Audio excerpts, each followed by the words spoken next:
traditional media companies don't hold as much power as they used to.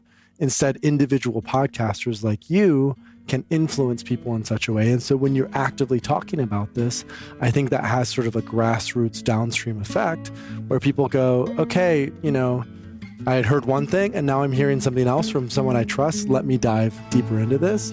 And so there's definitely, momentum in that way.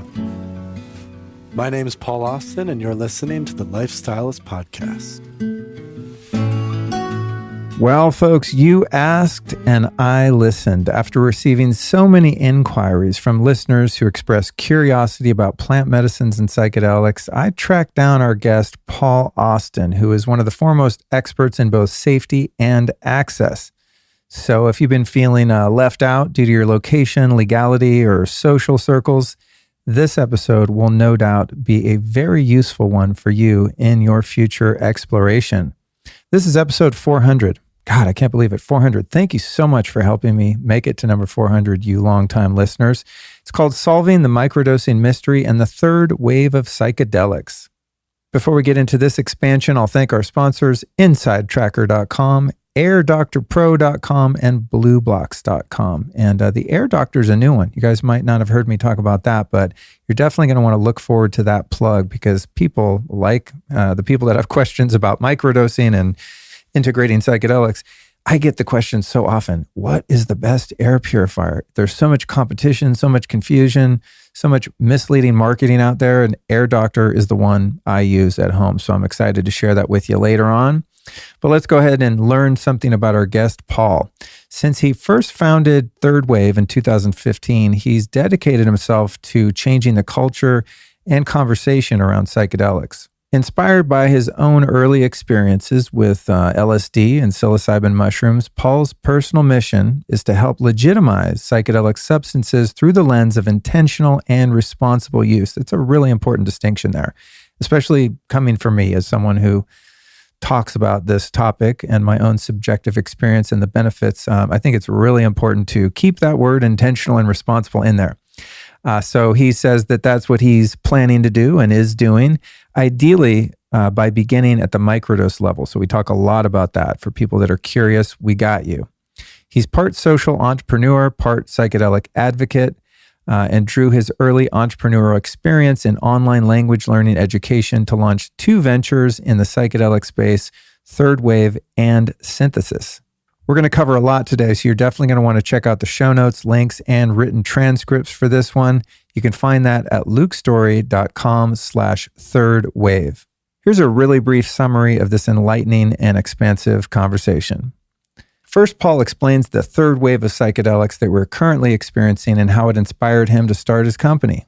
We also talk about the complex legality status of psychedelics in the US and how you can learn from plant medicines without living like a criminal. Paul also gives us the rundown on Third Wave's extensive microdosing guides and courses, which are incredible, by the way, and I think such a great service to humanity.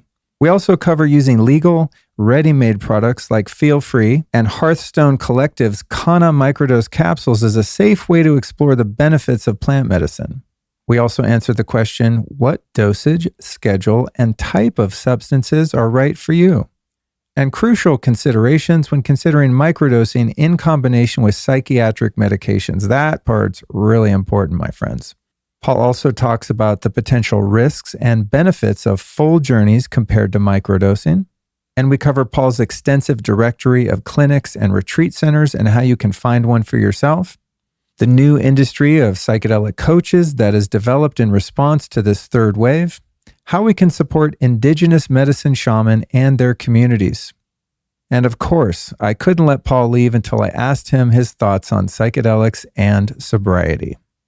Before we jump in, I want to invite you to lukestory.com/microdose, where you can check out Paul's extensive library of microdosing guides. So again, for those of you who have been curious about this realm and can't figure out a safe way to do it, a legal way to do it, his guide and library over there are robust and just very well done. So again, you can find that at lukestory.com/microdose.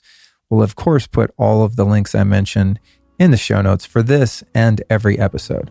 And with that, my friends, Let's put on our mystical caps and venture into the world of consciousness and psychedelics with Paul Austin.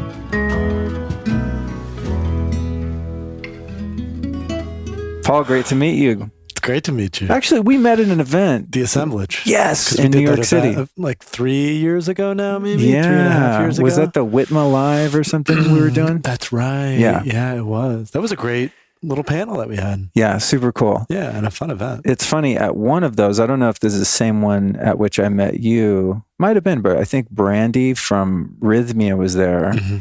And that was before I had ever taken ayahuasca. Oh. And I was chatting with her about it. Yeah. And during that same trip, I interviewed the medium Paul Selig. Uh-huh. Oh, cool. Yeah. And because Aubrey had introduced me to him, and during the interview with him, I said, "Hey, Paul, would you mind, if it's appropriate, could you ask the guides if it would be chill for me to go take ayahuasca as someone with, addiction in my past, like in sobriety?"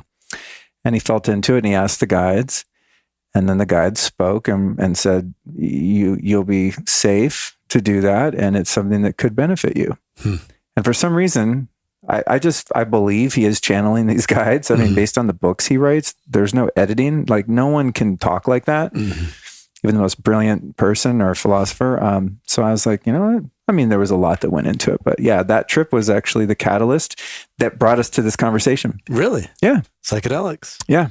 And that was the opening for you, because up until that point, you really hadn't. I had done a lot of psychedelics, but only as a total in buffoonery. Like a way to disassociate, or a way to sort of party, or a way to whatever. Yeah, I used to take acid just to stay awake, to drive from Aspen to Denver over the Continental Divide to go see shows. Not the worst thing. So, we would, this is like in high school. So we would take like, a half a hit of acid or something to stay awake and drive through these blizzards in the middle of the winter. Not the smartest way to do it. So anyway, I digress. How'd you get into all of this, the world of psychedelics and plant medicines in the first place? So I grew up in a traditional home, West Michigan. Morality was based on religion and Christianity. This was good. This was bad. And then I found cannabis at the age of 16, which sort of opened my mind to like, oh, maybe some of the things that I was taught aren't necessarily what I thought. And then at the age of 19, that same friend introduced me to psilocybin mushrooms. And so I had my first psilocybin experience. It was interesting, but not profoundly life-changing or anything like that. And then about 5 months after that first psychedelic experience, I did acid, LSD for the first time, probably around 200 micrograms, which is a good dose. A solid dose level with a few friends. What's one hit? 100? About 100. Okay. It's about 2 hits. Okay. Out at the beach. It was like a beautiful early May day in Michigan. Went with a few friends, went swimming in Lake Michigan, went walking in the woods, and just had that sort of before acid and after acid experience where I was like, oh, I get it now, I get it. And actually about a week after my first acid experience, I went to Tanzania with a school group because I was studying biology at the time, and we were doing field studies in Tanzania, which was code words for just going on safari in the Serengeti and Ngorongoro crater. And so I brought some LSD with me on the trip and ended up taking a hit of LSD on safari and sort of witnessing this quote unquote circle of life, but on an LSD experience. Wow. Right. And so that just sort of plugged me into this harmonious relationship that nature has. And I remember looking at the wildebeest and looking at, the wildebeest is constructed in such a way which makes it easy for the lion to go eat it because the lion's at the top of the food chain. And, so just seeing that regenerative relationship then, it was around the same time that I was starting to get into paleo and CrossFit. And so it really opened me up to this sense of ancestral wisdom and how a lot of, let's say, hacking biology and physiology is actually just letting go of all the industrial stuff that we've accumulated and getting back to the roots of who we are as humans. And so I thought as part of that, what's so natural to us as humans is to be free, right? And psychedelics, I think, almost more than anything else, teach us what it feels like to be really, truly free. And so several years later, 4 or 5 years later, after those first experiences, I was starting my entrepreneurial path, living in Budapest at the time. and just noticed that, there was more medical research coming out about psychedelics. Tim Ferriss and Joe Rogan were starting to publish podcasts about it. Cannabis was generating more and more momentum.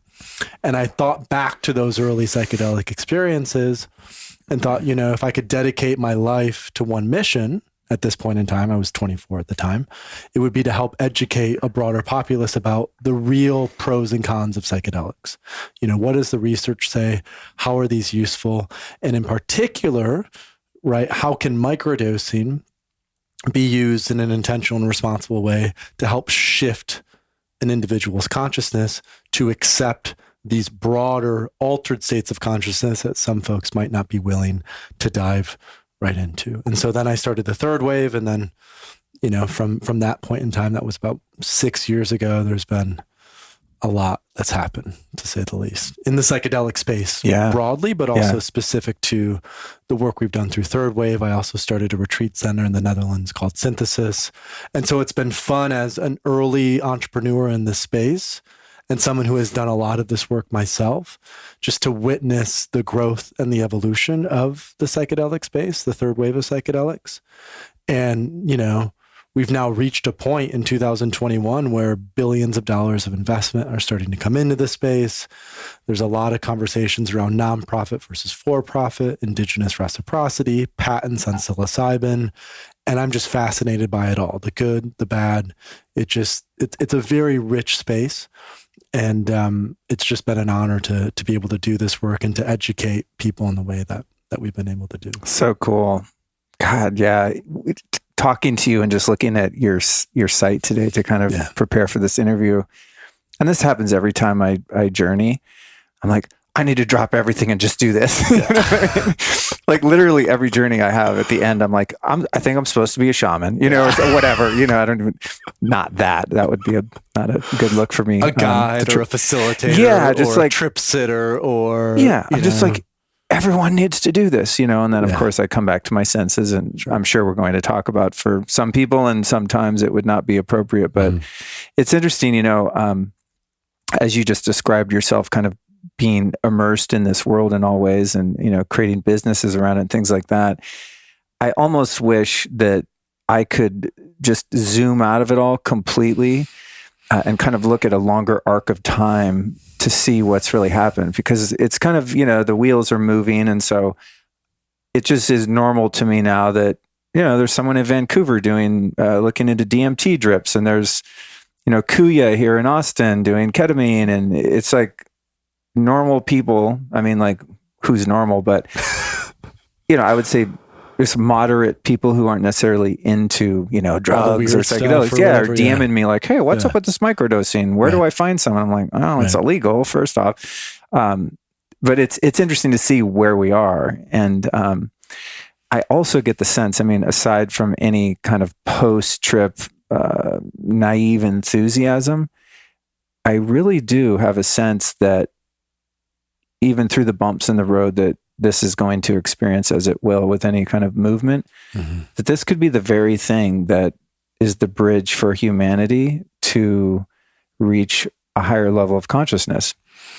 To me, and I want to get your take on this, solving the problems that we have as a human race in the realm of form and cause and effect in Newtonian physics is not only the most ineffective but slowest way to affect actual change and evolution. And these medicines allow us to interface with reality in a quantum realm outside of space and time. And that allows us as individual souls, spirits in bodies here to elevate each of our consciousness, consciousnesses. And I think it's the 100th monkey effect of just people breaking free. You mentioned the word free and popping. And I sense that there will be kind of a critical mass when a certain number of people, whether it's through the use of entheogens or a lot of meditation or whatever they're doing. Or breath work. All the things, right? I've had totally psychedelic experiences doing Kundalini yoga and just completely, deep healing, trauma work, all kinds of stuff. But anyway, point I'm trying to get to is that a problem can't be solved at the same level of consciousness which created the problem, right? Which is the Einstein quote. Yeah, right? Yeah. And so then what's the solution to all the problems we have, like fighting on Twitter with, this side or that side, or vax, no vax? I mean, all the things, right? And it's like, no, the only job we have, if we're smart, right, I think, and that's presuming that I'm smart, is the elevation of consciousness. Right. And I don't know, man. I think this is the thing. I really do. I think it's a juggernaut that maybe people like you and me to some degree are aware of, but because you're so in it, can you really get an objective point of view on like where this is taking us as a species and where it could go? So lots here. That was totally not a question, by the way. It's just like, but there's a lot to peel apart. And one element that I want to hit in is like space and time, right? Because time, the way that we've been taught or conditioned to think about time is as a very linear process, right? We're born, we experience life, and we die. It happens in a line like that. And that's it. There's nothing else. And industrialism in particular is the thing that has conditioned us to believe in time in that way, because we've had to break up time in order to build an industrial framework that then allowed us to become materially happy or whatever. But prior to that, Nietzsche often talked about the eternal recurrence. We often saw time as circular, right? And so when we're looking at where we are now in this third wave of psychedelics, the context that is often so important is historically, when have we been here before, right? And I think in particular, when have we been here before from a Western perspective or a Western viewpoint, right? Because psychedelics have been used for probably millennia, going back to Göbekli Tepe and, the cradle of civilization, Soma in ancient India, ayahuasca in the Amazon, but rooting it actually in let's say the ancient Greeks, right? Because Plato and Aristotle attended these things called the Eleusinian Mysteries, where they drank kykeon and had this beverage that awoke them to the truth of reality, the truth of who they were, this sense of divinity that was within inside of them. And that, let's say, first wave of psychedelics eventually informed the second wave of psychedelics, the 50s and 60s, when Albert Hofmann invented LSD and psilocybin came onto the scene and the counterculture and all of that. But it went sideways very quickly because as a culture, we didn't have the container to be able to hold the chaos of the psychedelic experience. Because what they did in the ancient Greek times is they said, hey, look, we have this thing. It's called the Eleusinian Mysteries. You're going to go to 20 miles outside of Athens in a place called Eleusis. You're going to drink a beverage called kykeon, and you won't tell anyone about it. It's a secret, right? And if you tell anyone about it, you'll be excommunicated, you'll be killed, you'll be totally cut out. I'm going to interject for a second, right? Yeah. That's so brutal. Can you imagine like having any of the experiences, but I'm thinking of the most, mind-blowing, like 5-MeO. Like imagine you're a person and you did that and you have to walk around the world and never tell anyone. Exactly. Exactly. So it was a very quiet, private thing. And so now with this, again, and we tried that with the second wave, but we didn't have the cultural context for it. And now where we're at with the third wave of psychedelics is we're trying to understand how do we manage this, so to say, so it doesn't sort of blow up again, but guide it in a way where we can have that evolution of consciousness, that blooming that we're looking for, right? And so when I think about that in terms of how psychedelics are relevant to go beyond time and space, because we're at this point in time with there's a lot that's happening in the world with various crises. We're like in a meta crisis, the mental health crises, the climate crises, the meaning crises, there's like 20 crises that we seem to be going through, right? And it's because we're trying to address these crises from this Newtonian framework, from this materialist reductionist framework, whatever that is. And what psychedelics open up is this sort of truth of what I call interconnectedness, right? Truth of interconnectedness. We are interconnected with everything else around us. And so if we accept that as a truth, how does that inform the very systems that we're creating to hold this evolution of consciousness that we're stepping into? So Buckminster Fuller, you probably have heard a little bit about. Yeah. He had a quote which was basically, don't try to fix the old system. Don't try to fix what's broken, right? Don't try to solve the problem, but instead create a new system that makes the old system obsolete.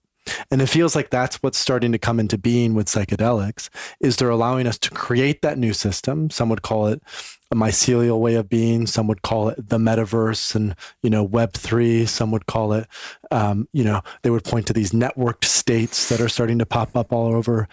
And the attractor point that all of that is going to is decentralization. Right. And so when I think about that new system and what psychedelics can do to help us with that, they allow us to step out of this time-space industrial continuum and into a space that is much more expansive, where we can use these tools to actually dilate time in such a way to shift consciousness to address these meta crises that we're going through.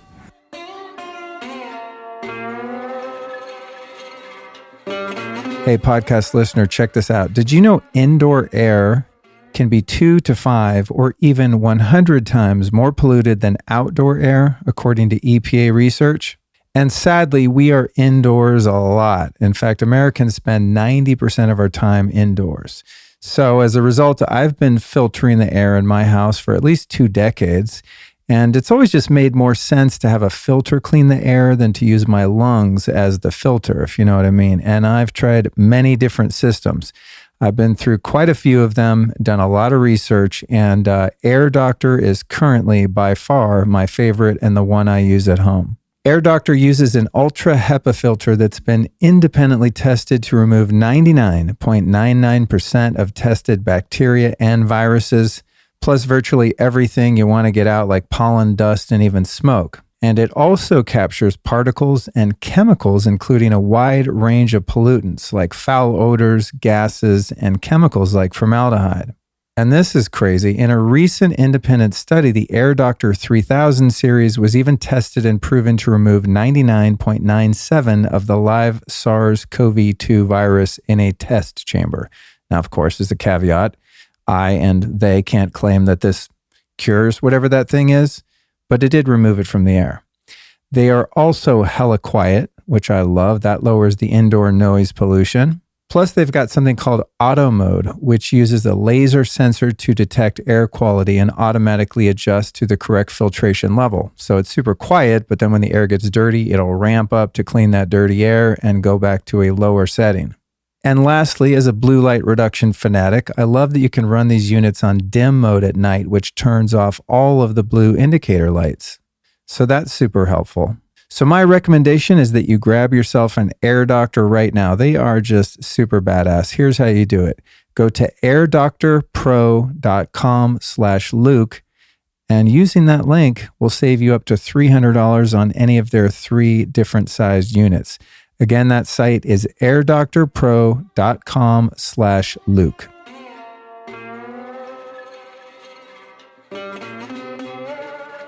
Dude, love it. Keep going.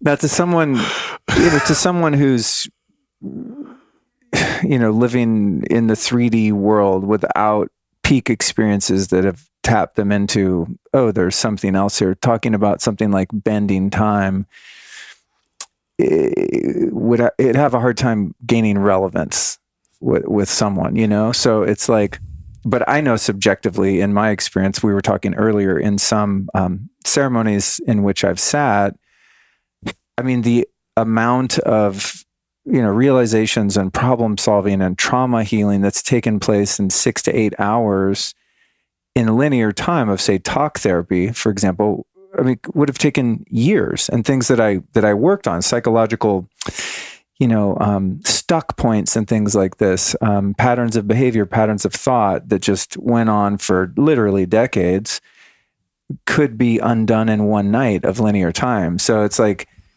without one having the experience of really going quantum, and that word is like, it's a funny word, I have like quantum devices all over and stuff, it's like, you can make anything and call it quantum. So it's a term I use conservatively, but there's just no other way to say it. It's like the world that exists beyond matter, right?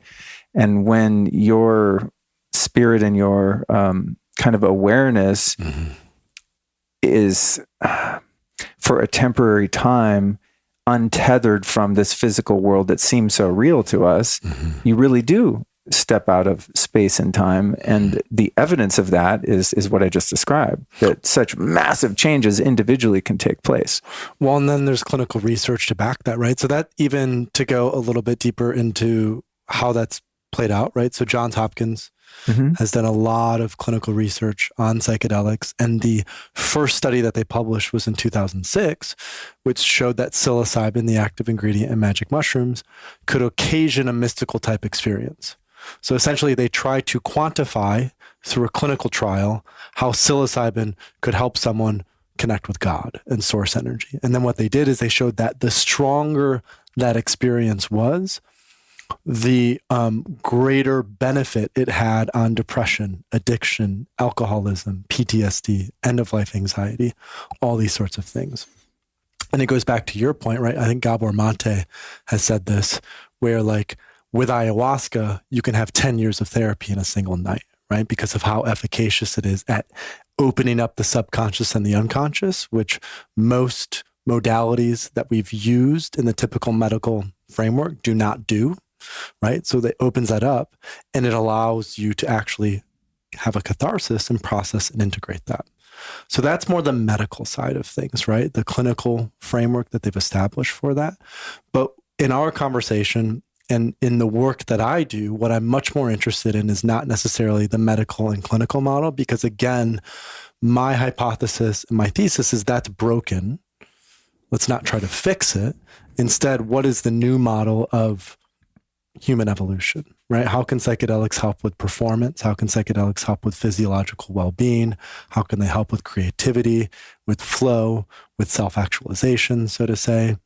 And so there was a really interesting study published in the 1960s by Jim Fadiman, who's sort of the godfather of microdosing. He wrote the Psychedelic Explorer's Guide and really kicked off all the microdosing craze in 2015. And he did a research study in 1966 that showed that LSD and mescaline were incredibly efficacious at helping managers, engineers, architects, professionals solve problems and be more creative. So oftentimes these folks would come in and they'd have a problem they'd been stuck on for 3 to 6 months at the minimum.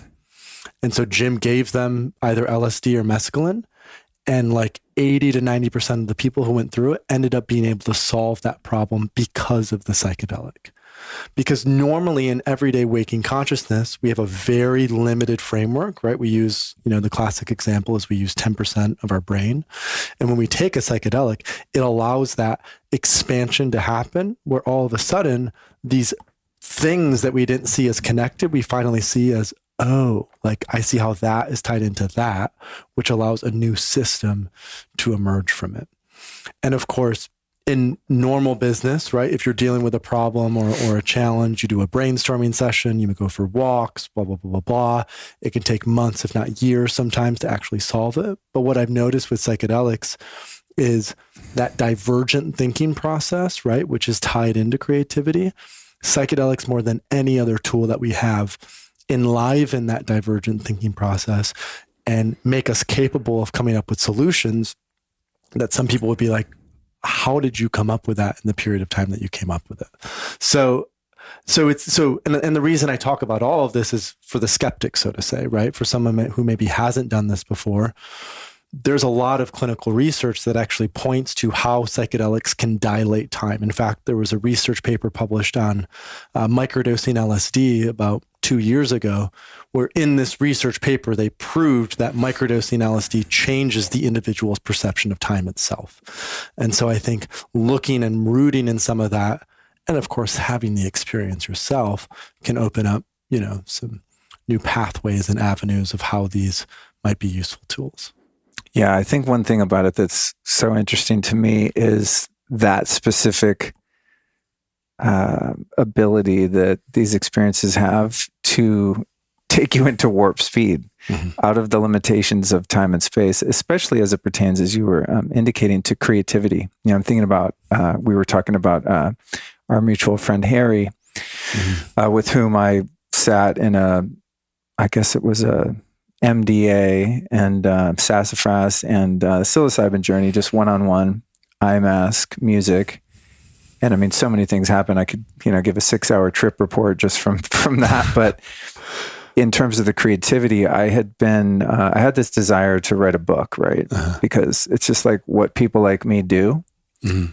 And I was stuck on what it was going to be about. How was I going to do it? I couldn't get started.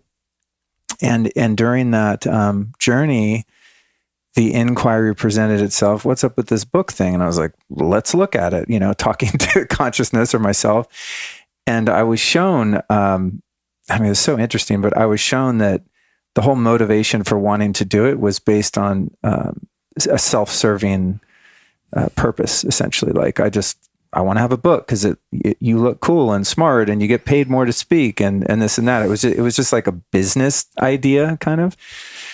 And so the ideas that I had were really flat. And that's why I wasn't excited about it, because that's not really what motivates me. What motivates me is elevating consciousness. And so in the course of 5 hours, I was given the title of the book, the cover of the book, the entire premise of the book, and also a sequence of a children's book. Because the book that I'm writing now, and I'm writing the book, is definitely not for kids. You know what I mean? It's pretty hairy, but that kind of thing. And it's like, I don't know if I just sat down on a Monday morning at 9:00, set an alarm. Luke, think of what the book thing is. I mean, I could have been sitting there for years. Like, I don't know. Is it this? Is it that? And it wasn't just that the ideas came in kind of a creative inspiration. It was this knowingness, this is what you're supposed to do, right, and why you're supposed to do it, right? And without a purpose, I wouldn't have been interested and I wouldn't have begun the process, and the purpose was to help people. And it sounds so funny saying it because it sounds so novel. Well, duh, why else would you want to write a book but to make a contribution to humanity? But I hadn't really thought of it that way until then, and then when I did, it was just like, it just got like thrust into my heart. No, this is the thing that you have to do, you need to do. Here's why, and here's what, and here's how. And thus began that process. Well, and that why is so important, right? That oftentimes we start with the upper layers of what's the what or the how. And we really just got to go to the why, right? Because the why then influences everything around it. And oftentimes in culture, society, we've been conditioned not to think about the why, right? We've been conditioned to instead think about what do our parents want us to do, or what does culture want us to do, or what do all these external things want us to do? Whereas what psychedelics help to open up is that sort of reconnection with the self, reconnection with the soul, right? Which I see there's a connection between the soul and the why, because once you tap back into that, the why becomes very clear. And like you said, it often has something to do with contribution to community, right? Contribution to something greater than you. It's not often that deeper why is not about money, or it's not about status. It's not about these sort of egoic tendencies. right. We need to get like below that, because those are very fragile and they don't really last that long. But what psychedelics do is they allow us to go right to the why, so to say, the purpose and meaning, and then kind of beauty grows from that. And that's even proven to be true on my own journey. Like I started Third Wave in 2015. For 2 years, it was a hobby. I was running another small business at the time. It was just a labor of love. I thought, we really need to publish this content. I've had these incredible experiences myself with psychedelics, and I think a lot of people could benefit from this. So let's start publishing content. Let's start a podcast, et cetera, et cetera. It's only been in the last, let's say, year or so that it's actually become financially feasible for me to do what I'm doing. But somehow, some way, and I had another business. I sold it, not for a ton of money by any means. So I've always had to stretch, but I figured it out, right? And oftentimes, if the why isn't clear, then any creative project that we want to take on that is significant, that isn't just, I'm going to make a painting, but instead is like a 3 to 5 to 10 year project. If that why isn't really fucking clear and clean and strong, then when the going gets tough, so to say, we'll just quit, right? And so I think it's really important for any creative project that we are very clear on that why, and that's something that psychedelics can help us with. That's really interesting in finding the motivation to do or not do something, and when you're in a psychedelic experience, typically, depending on, with whom, where, what you're taking, all of that. But in most cases, the ego is subjugated to some degree, and in some cases, very dramatically, right? And you're tapped into your soul. And when you were saying that, I'm thinking, what does the soul want? What's our purpose of being here in a body? And it seems to be that we're in a school called Earth, and that we take on a body so that we can have, you're making the feel free face. Trust me, it's worth it. We're inhabiting this body, we're in this material world so that we can grow and evolve as a soul. And so when you're in a medicine experience and your ego is shoved to the side, however gentle or not that process might be, and you're getting downloads for creative ideas and finding your why, obviously the why is going to come from your soul, and your soul is a benevolent, loving entity of sorts that is looking out for you as a personality, as a human's best interest, and also the best interest of all others, presumably, unless your soul is demonic or something, right?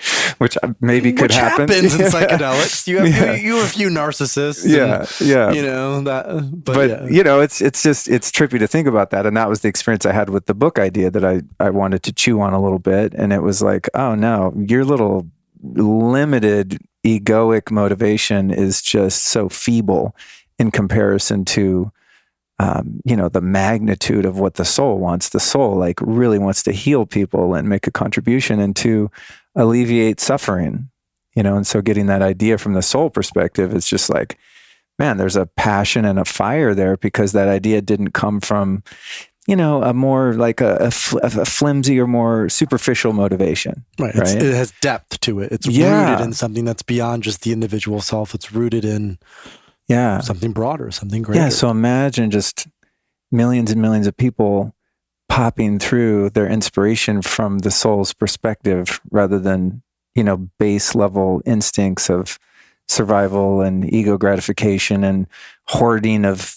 material, you know what I mean? There's so much more to the human experience as many of us know. So yeah, that's very interesting. But one more note on that before we kind of move on from it, just for the listeners, psychedelic, the very word means soul manifesting. Oh, wow. I didn't know that. So psyche, which is from Greek, technically means mind, but where the Greeks thought about it was actually much more soul because they were much more focused. And then delos is manifestation, right? Which is what delic comes from. So even the very word psychedelic is soul manifesting. Wow. Right? So we can fully tap into that essence. And that's cool because sometimes I get caught up in the vernacular of these things. There's not like a blanket, like people will say plant medicines and then mention psilocybin. Right. It's not a plant, or 5-MeO, bufo alvarius toad. It's like, toad. That's not either, Yeah. So I'm like, do you just call them entheogens? And we were talking about 2CB earlier, and I've taken that, and it to me wasn't necessarily psychedelic. So when I think of psychedelic, I just think of visuals, right? It's like, space perception and colors and things moving around that aren't actually moving and all that kind of stuff. So that's very interesting.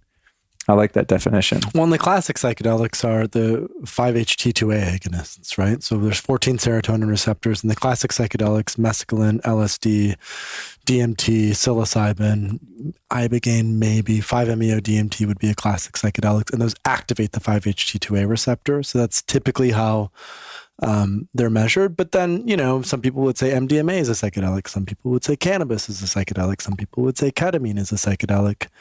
And I like the word psychedelic. I still think it's the best word. Plant medicine has its issues. Entheogen I find to be too religious in a way, like a little too spiritual.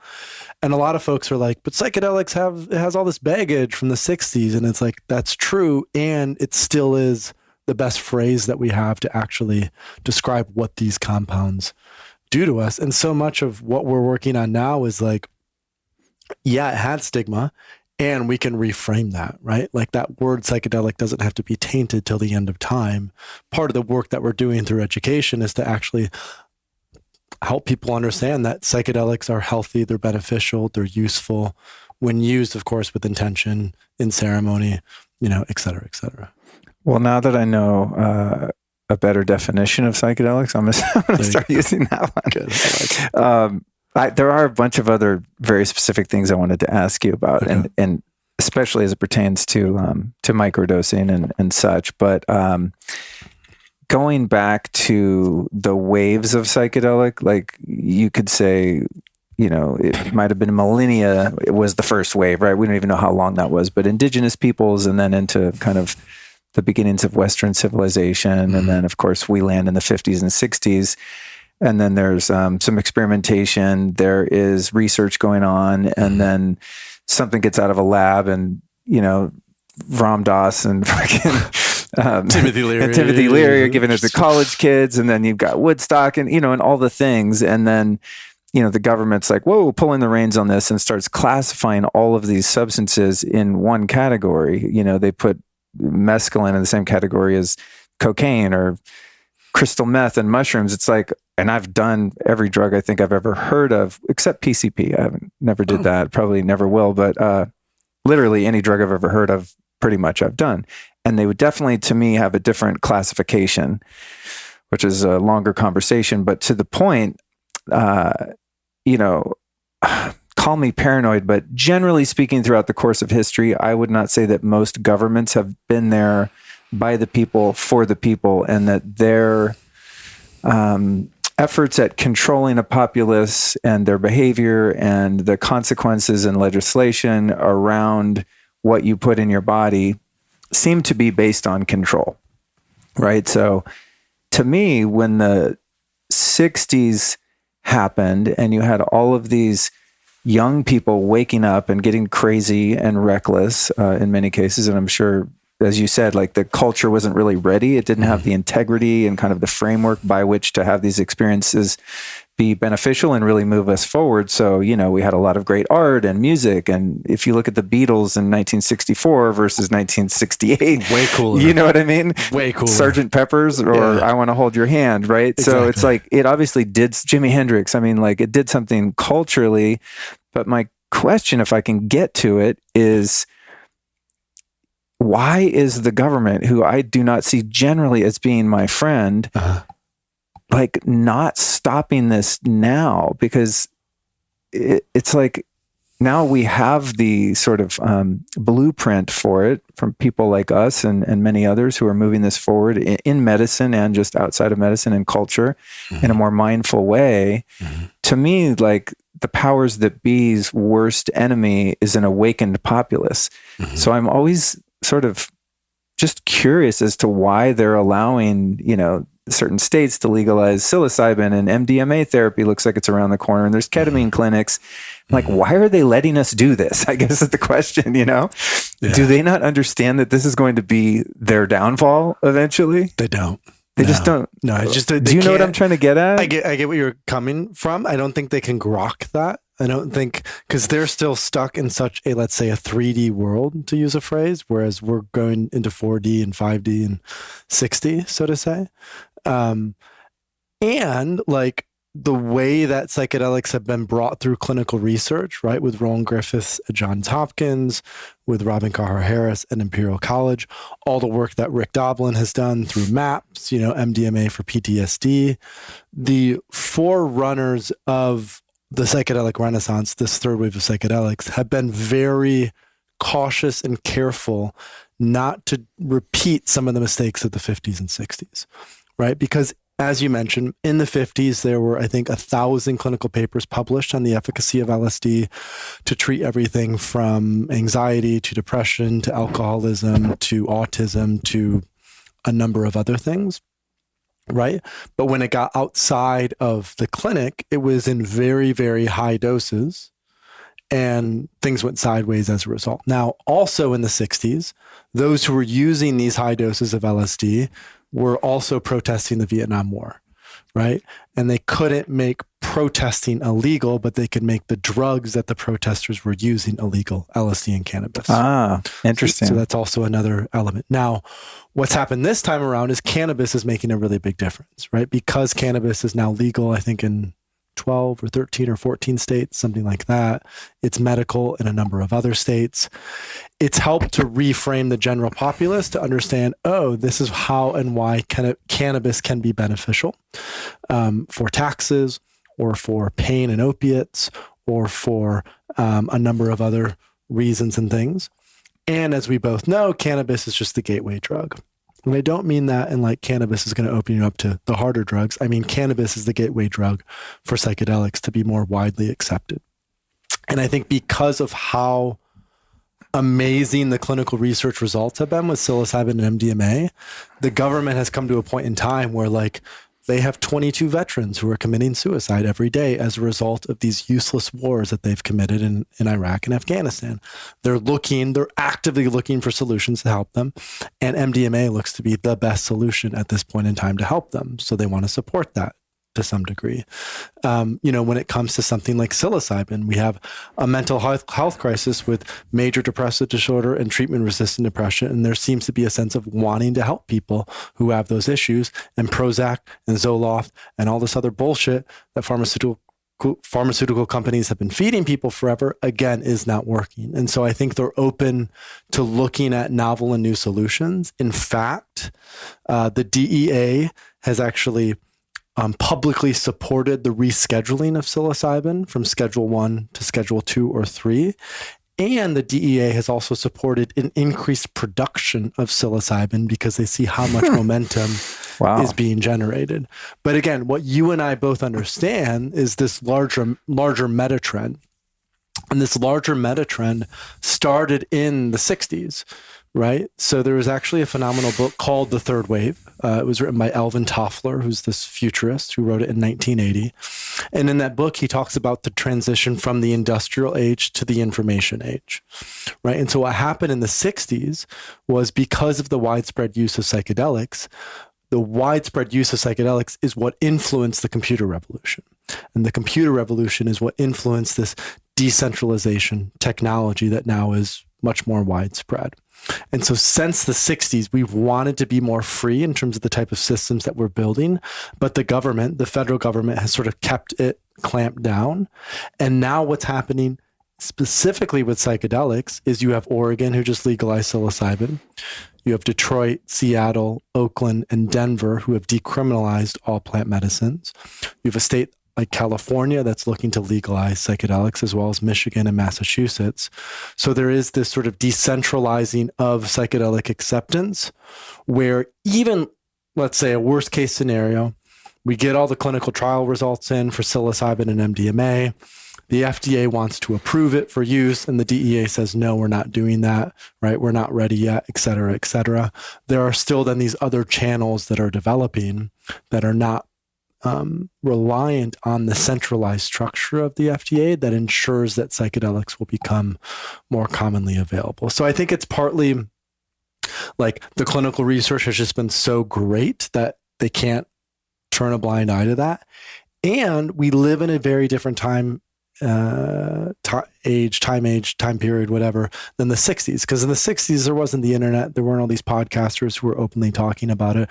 There wasn't a decentralized sort of approach to education and information. Now, I mentioned Joe Rogan and Tim Ferriss before.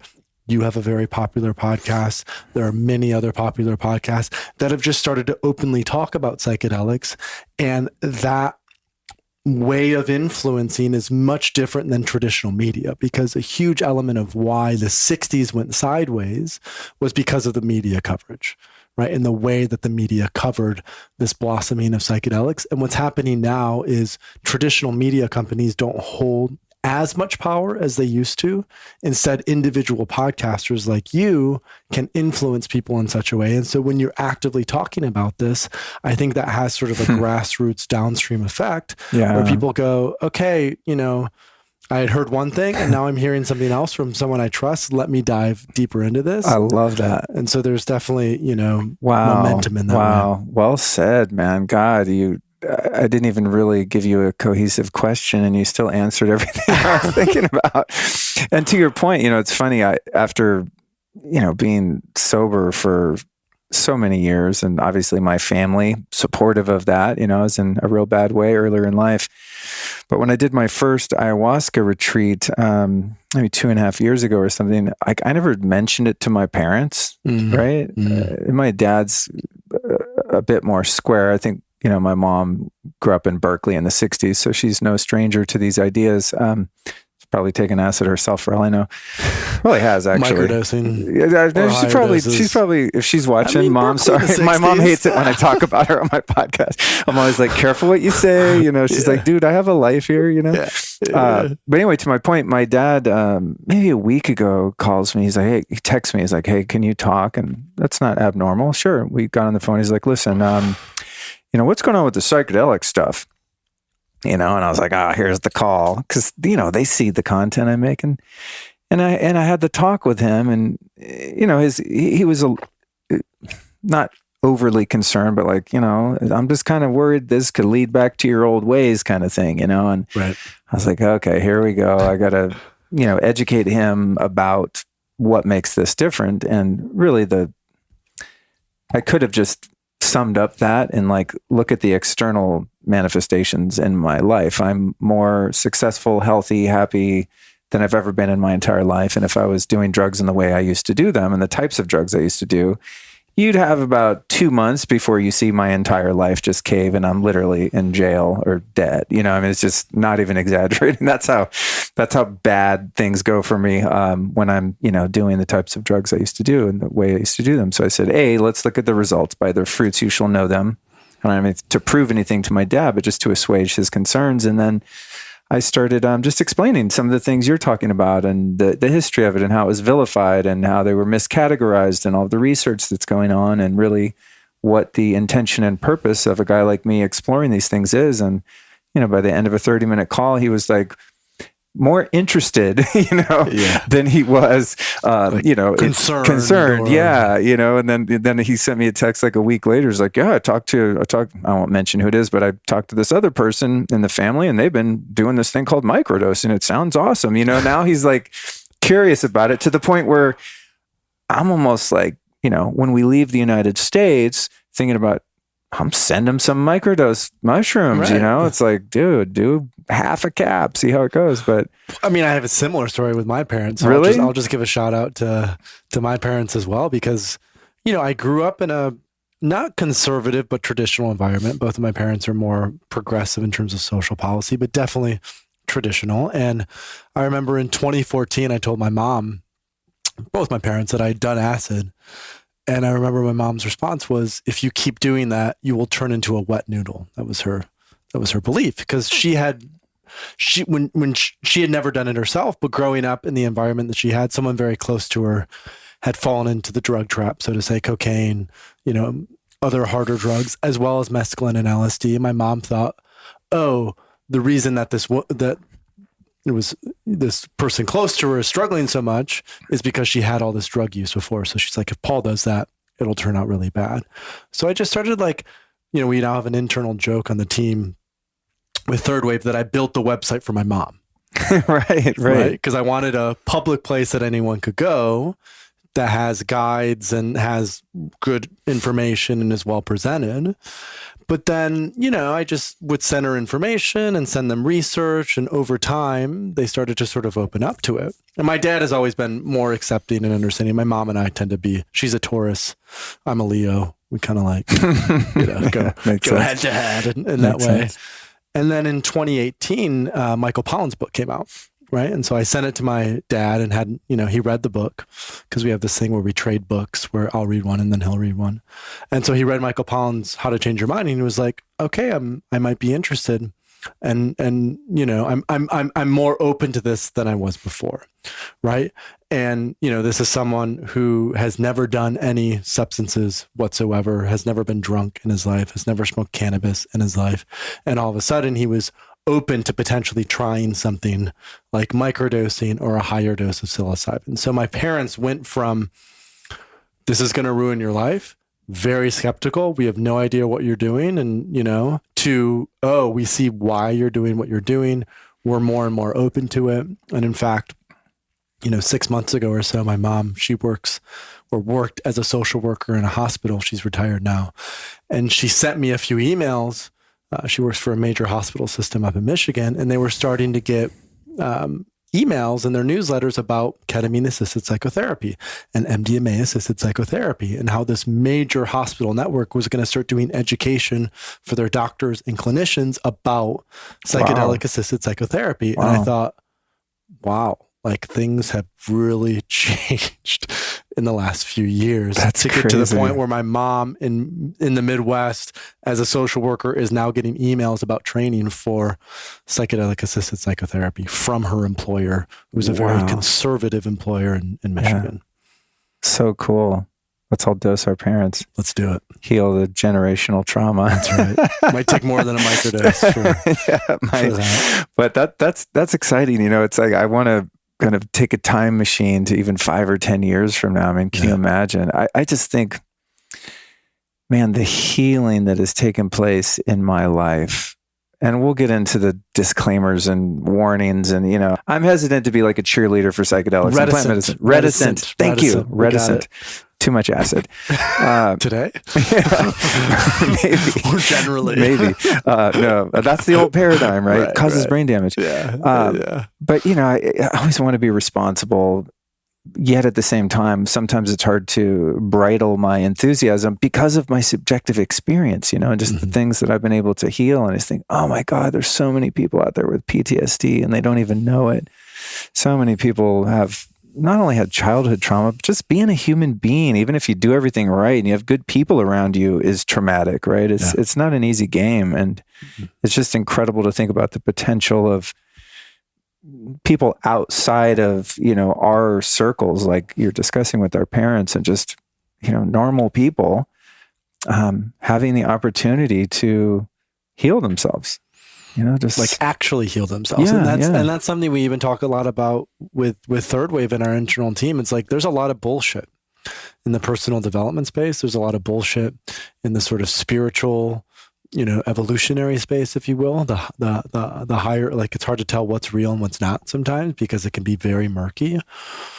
And what we both know is that psychedelics work, right? They just do. Like, there's something about them. And of course, it's not blanket, right? I think this is something that you've probably talked about on other podcasts.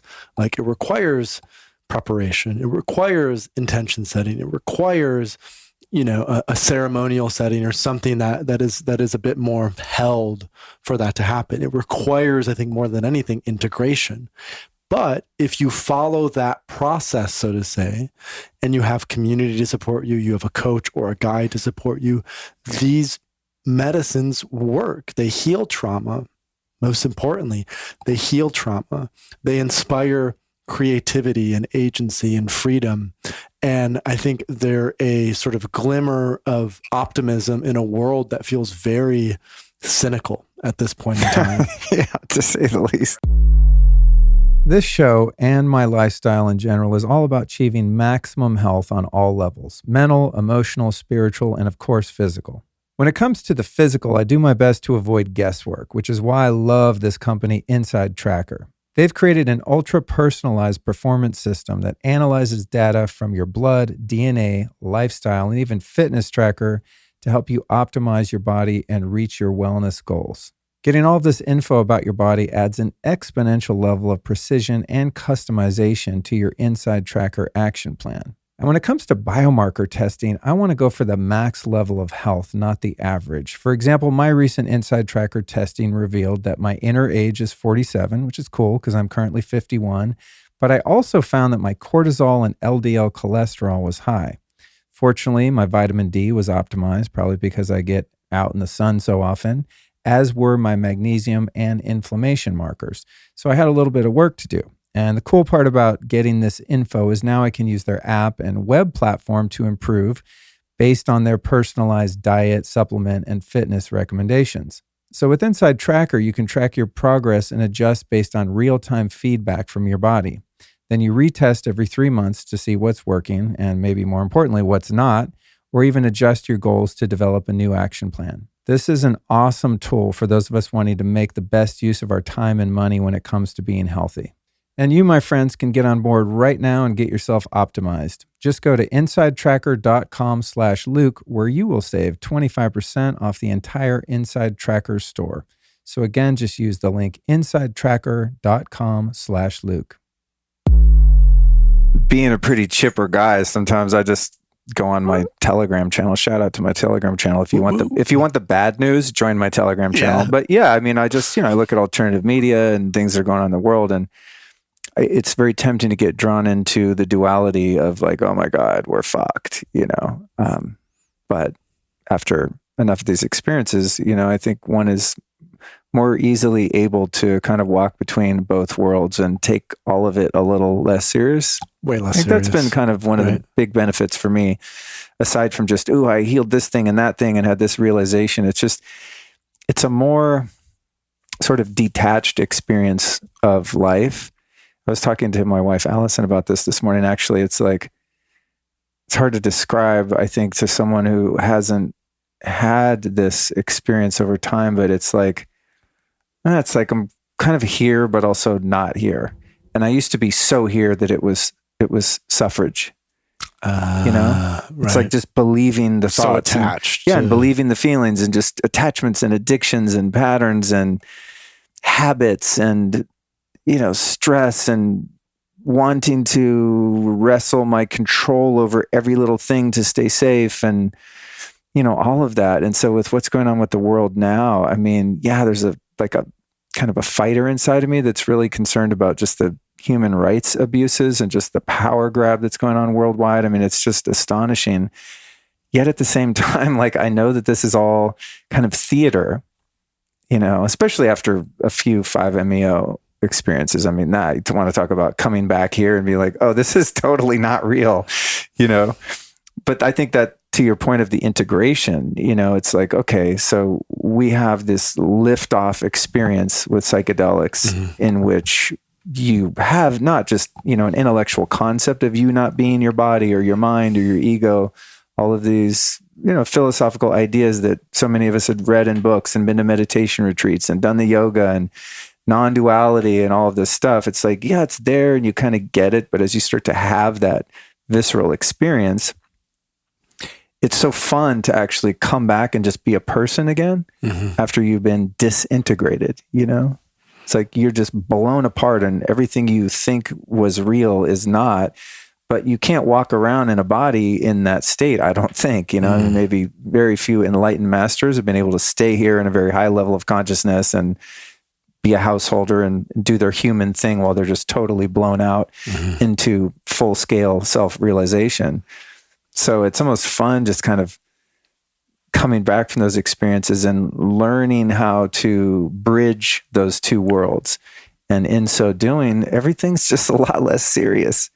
I mean, I have shit going on in my life right now, dude, that years ago, I'd be having a nervous breakdown. I mean, I would be complete fucking disaster, apart from all of the things going on, broadly speaking, in the world.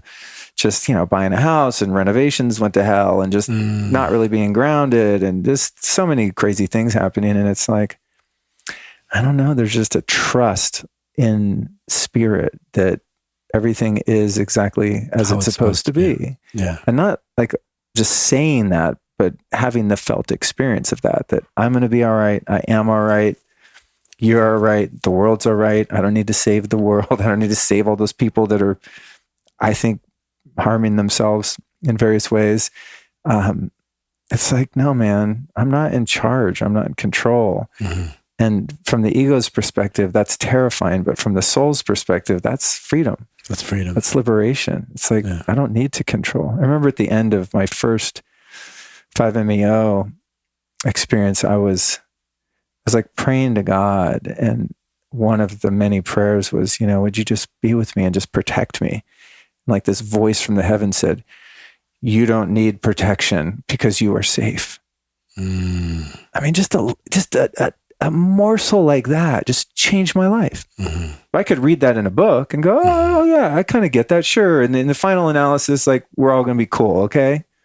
You leave your body, you drop your body, and then you go on wherever you go. And it's all good. But to know that I don't have to walk around like interfacing with the world like a bumper car, like, oh, danger, danger, danger. It's like, or praying to be protected or to be safe. No, we're all inherently safe. Right.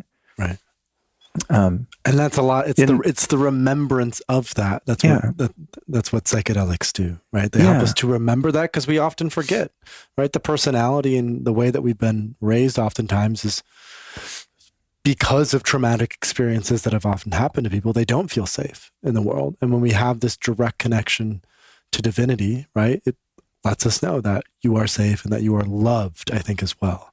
Yeah. Is really, really big. The love element is huge, because that sense of unconditional love is, we literally can't get that anywhere else. I mean, I had a relatively great upbringing, my parents, a lot of love. I had no major trauma.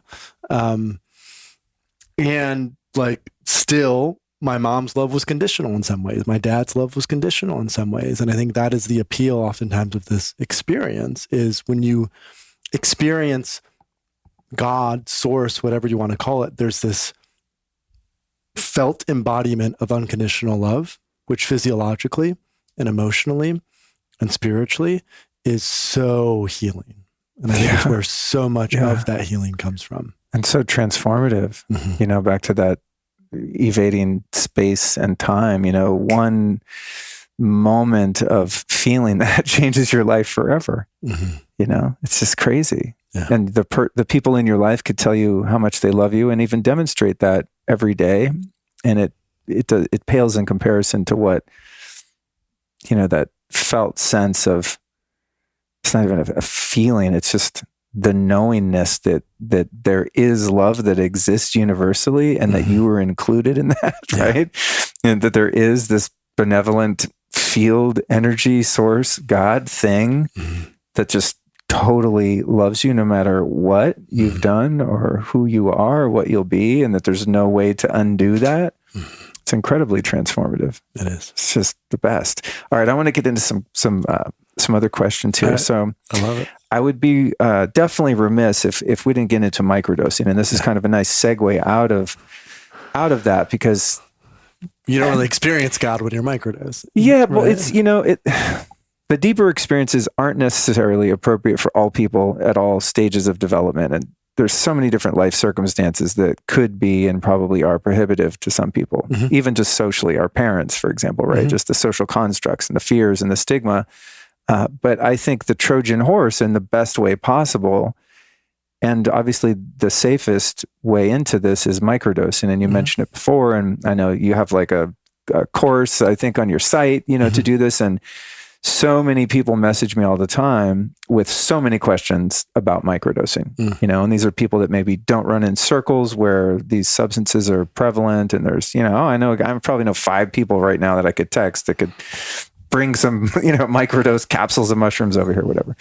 But I think that, that this is going to be such a meaningful contribution to start to educate people. And I really appreciate the work that you're doing. And so I want to get into kind of the nuts and bolts of that. And also just admit that I think, because I started microdosing different things around the same time a couple years ago as I did going and having, ceremonies and doing full journeys, I think I've kind of missed the benefits of microdosing, because it's just kind of in the periphery, right? I didn't go from modus operandi to microdosing here and there, and then later on having a big journey, went right into 4 ayahuasca ceremonies and all kinds of other things, and then added microdosing. So I kind of don't notice the impacts, but I know that it's profoundly impactful, because I've been the guy that's turned a few people on that weren't ready to take a full journey, but they're willing to microdose. I mean, I can think of my friend David right now. And I mean, he has told me on numerous occasions, he said, "Luke,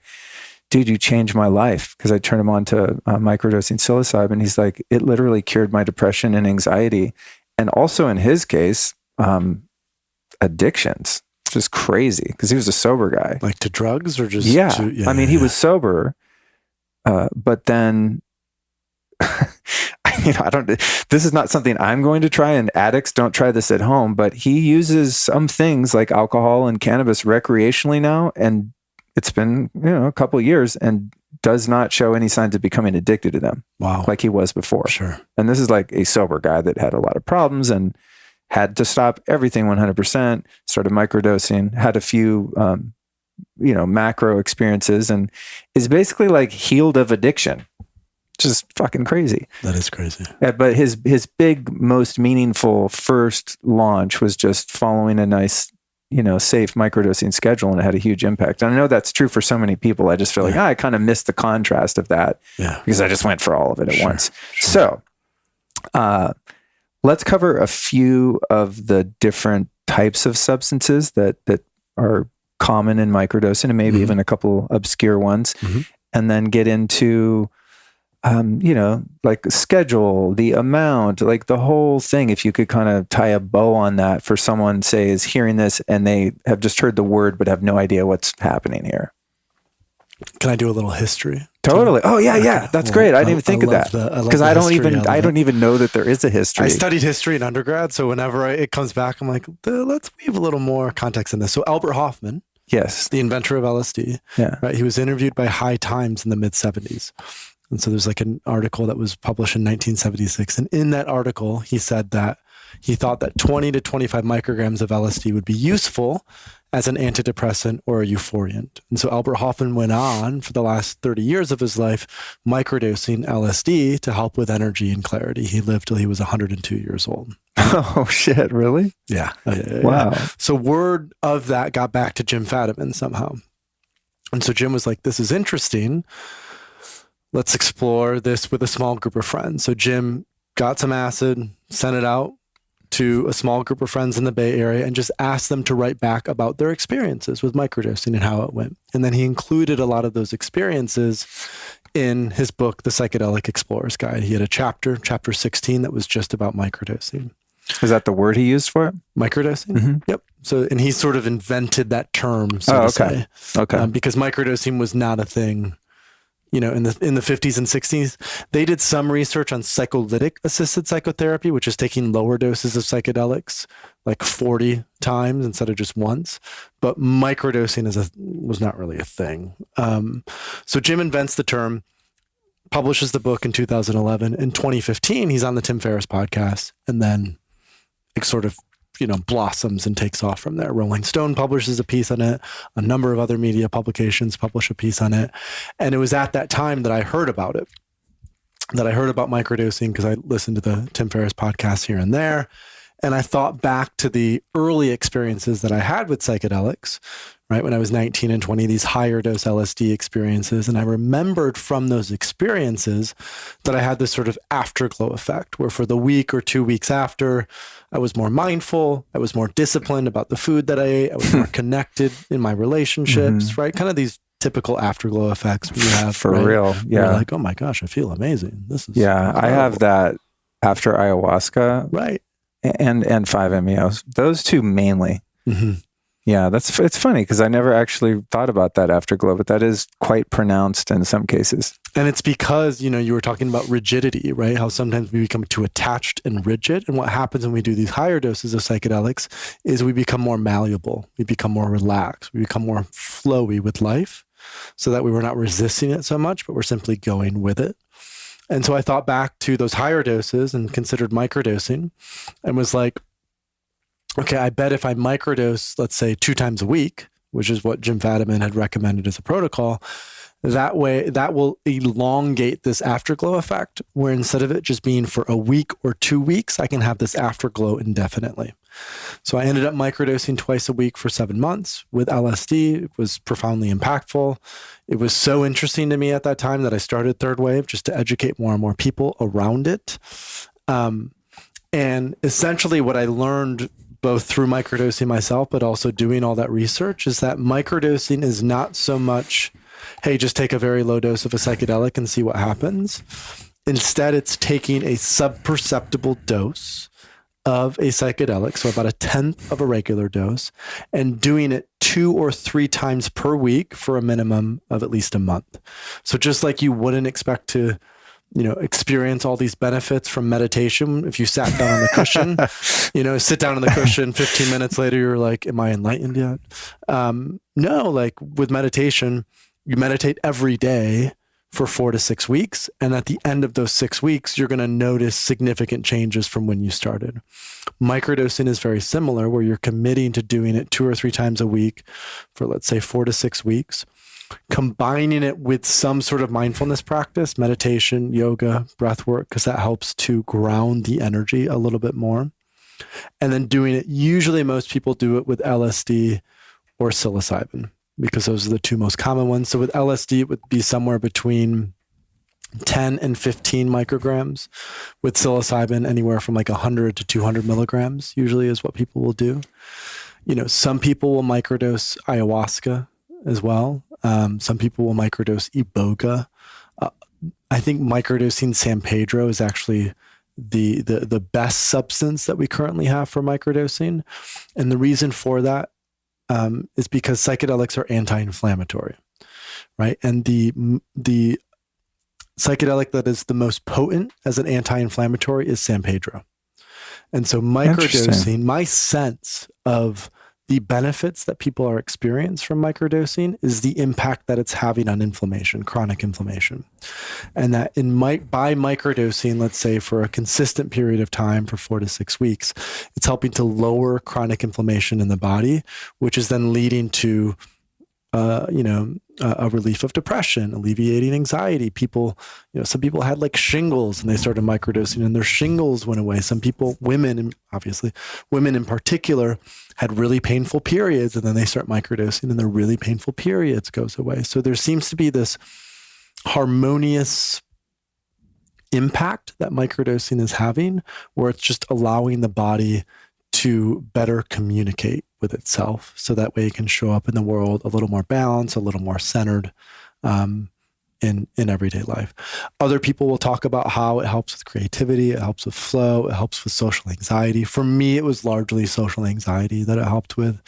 When I started microdosing, I was 24 at the time and just coming out of college. And I'd been in a fraternity in college and had used alcohol quite a bit to help with that. And I started microdosing to replace alcohol, and it helped quite a bit with that as well. A lot of folks are also using it to get off pharmaceutical medications. So they've been on Zoloft, they've been on Prozac, they've been on Wellbutrin, they've been on a number of other medications, and they're sick of feeling numb. They're sick of not feeling any emotions whatsoever. They're sick of the addictive nature of these pharmaceutical medications. I mean, it's terrible. So many people get on it, they don't realize how addictive it is. I'm generally a pretty easygoing guy, but I do have one huge pet peeve in the health and wellness industry, which is the fact that people spend so much energy on diet fads while ignoring something that's just as bad as junk food, in my opinion. I'm talking about junk light, blue flickering light to be specific. Blue light, meaning any light that looks white at night, trashes your melatonin levels and thus your sleep. But melatonin does way more than help you sleep. Melatonin is the body's most powerful antioxidant, and it's also your most potent endogenous anti-cancer molecule. And light flicker sucks because it can cause neurological issues like headaches, migraines, and even photosensitive epilepsy. And if you want to know if you've got flicker, you can easily test the flicker of your bulbs by shooting a short slow-motion video. If, when you watch it back, the light flashes on and off, you've got flicker. Not good, but fixable. Lucky for us, our homies over at Blue Blocks made some bulbs that only emit red light. So 0 blue, green, yellow, or orange light, just pure red, which is optimal for melatonin production, and their bulbs don't flicker. Additionally, the Lumi sleep bulbs do not run on Wi-Fi or Bluetooth, which means very low EMF readings, if any at all. These bulbs are just badass. They did it right. I use them strategically all over our house, mostly in table lamps, since light source positioning is also important. Think of your nighttime lighting as a campfire, warm light at eye level, not overhead, if possible. This is what we've evolved to do. So if you're ready to ditch your blue light, get over to blueblocks.com/lifestylist and use the coupon code lifestylist to save 15%. That's BLUBLOX.com/lifestylist. And the code is also lifestylist. I forget sometimes, because it was long ago and it wasn't that long, but I was given antidepressants, something I think it was called Effexor. it's funny thinking back. So I go to a shrink. I'm newly sober. I'm just a fucking train wreck. It's like so damaged, man. Poor little Lukey, man. I was hurting. So I go in there. I'm like, yeah, I got these racing thoughts. I'm angry at everyone. I didn't even know what anxiety or depression was, but basically walked in. I was like, I'm fucking crazy. And so they gave me this Effexor, and I started taking it, and I don't even remember if it helped those symptoms or not. I think I just really had like untreated alcoholism, and I didn't have the kind of help that I later did within the 12 steps to just identify like the illness of the mind that is a sober alcoholic or addict that has not healed yet. But anyway, they gave me these pills, dude, and I will say they were great for sex. That was really?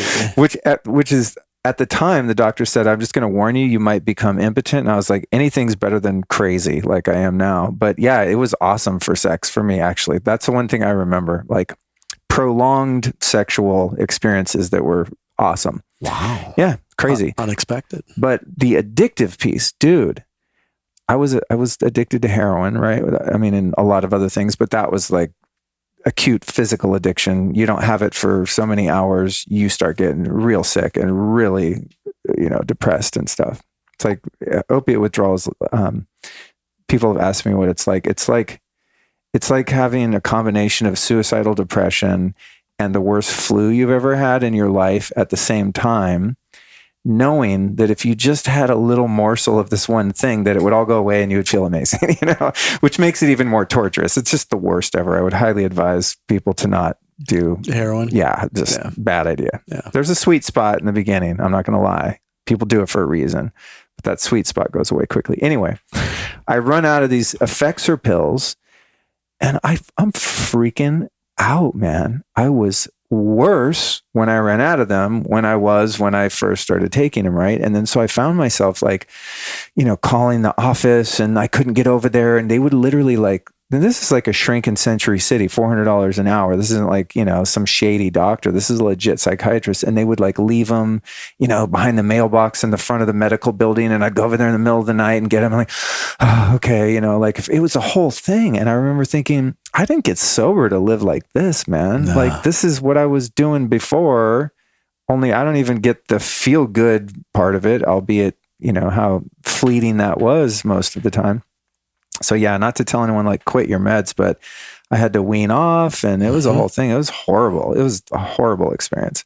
Oh, it's terrible. But yeah, and some people have been on it for 20 years, for 30 years. Oh man. Right. And they haven't gotten better. Maybe they get better for a little bit and then they go back. And so what we've experienced, having built the course that I did 4 years ago, we've probably had 3,000 to 4,000 students who have gone through it. And I would say probably 30% to 40% of folks who go through it is specifically for this reason, because nothing else has been working. They really want to get off their meds. And again, like you said, this isn't recommending or advising that you get off your meds. In fact, I would say if this is something that someone is listening to and they're really interested in microdosing, we have a directory of therapists and clinicians at Third Wave where you can get connected to a psychiatrist or something like that who can actually help you get off your meds. Because the other thing is most psychiatrists don't know shit about psychedelics and microdosing, right? So they are just still within that medical pharmaceutical paradigm. Mm-hmm. And so they're just prescribing what they know to prescribe. So you also have to find a clinician who knows about microdosing and psychedelics. Well said. And also in the Western medicine paradigm, it's all about symptomatic relief. Generally speaking, I'm sure there are exceptions, rather than like root cause, right? So if the root cause of my anxiety or depression is damage done to my brain by past traumatic experiences and years of negative thought patterns, and my brain's been wired into this negativity bias, right? Is kind of how I look at the way I used to think. I would walk in a room. I'm just using like a trite example, but I would walk in a room and immediately just find everything wrong. You know what I mean? But that's how I viewed everything, right? Walk in and, there's a little chip in the paint on the wall and I'm like, who painted this place? Meanwhile, I'm in a palace or something, right? Just metaphorically speaking.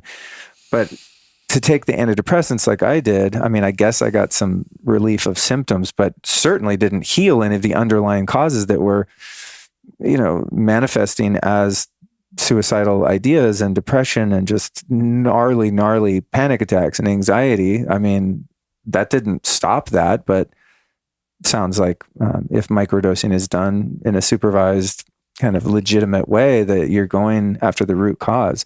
I always think of it as kind of, I mean, even microdosing, it's sort of like the medicines are going in and it's like they're healing my brain. I mean, they have an intuitive intelligence themselves. Is that what it is? Where it's like you have to trust that process. Right. Which is why we often say, like, don't just take a single microdose and expect miracles to happen. This is going to be something that you have to commit to for at least a month, 2 or 3 times a week. And it is medicine. So what it's doing, we haven't fully been able to clinch onto, but like I said, it's anti-inflammatory. It helps with neurogenesis. And the other thing that we teach is like microdosing is not a magic pill, just like psychedelics are not a panacea, right? They require sort of they require an ability to be proactive in what it is that you want in life. And that means that as you're microdosing, it's also worth journaling, meditating. You know, a lot of people start microdosing and they start changing their diet. They start exercising more, their sleep improves, right? So there seems to be this holistic effect, but it can't just be a reliance on this thing's going to fix me. Right. What this thing is going to do is it's going to open up a capacity for you to have more energy. It's going to open up a capacity for you to be more creative. It's going to open up a capacity for you to be more proactive, but you still have to do it, right? And it's also true of high doses for psychedelics, right? There will be a lot of people, I'm sure you've been privy to this just like I have. There are a lot of people who have been doing ayahuasca for 22 years. They've been in hundreds of ceremonies and not much has tangibly changed in their lives over the last 10 to 15 years. I'm so glad you mentioned that. And this is the naivete that I've had to kind of process is not to toot my own horn at all, but prior to intentionally using psychedelics, I did nothing but work on myself for 22 years. I mean, I was obsessed with getting better, going to India, learning to meditate, every self-help book. I mean, I used to listen to, I mean, it was cassettes in the beginning, then it was CDs, then it was MP3s, you know, like Wayne Dyer, Deepak Chopra, Tony Robbins. Yeah. I got into him later. You did. Okay. But just like spiritual books and audiobooks. And then later on, my favorite teacher, David Hawkins. And I love David Hawkins. Yeah. Letting Go. All of them, dude. Oh, man. All of them. Yeah. Incredible. Yeah. I'm going to digress. Okay. Totally go off the rails because why not? I feel like we're on a podcast. So a couple of years ago, a doctor gave me some ketamine lozenges. Yeah. And they're like 300 milligrams. They're strong. And I've never taken a whole one, thankfully. Actually, no, I did one time. That's a whole other story. But I was alluding to this earlier. My favorite kind of verbal meme now is like, these edibles ain't shit. You know, when you kind of like macroed by accident. Anyway, last night I was too energized. And I went to bed like at 11. I thought, I had this idea. I'll just take like a tiny little piece of ketamine and melt it into my tongue. And I did that. I did a couple brain tap, like manifestation sessions. They're 20 minutes each. And I'm like, these edibles ain't shit. So I took an equal little piece. So by now I've probably taken half the thing, which cumulatively would be around 150 milligrams. And then just went into a really deep and beautiful solo little ketamine journey, listening to David Hawkins, and specifically and I was guided to listen to one of his, it's like a audio program called Love. And it was the last talk he gave in 2011 at which I was present.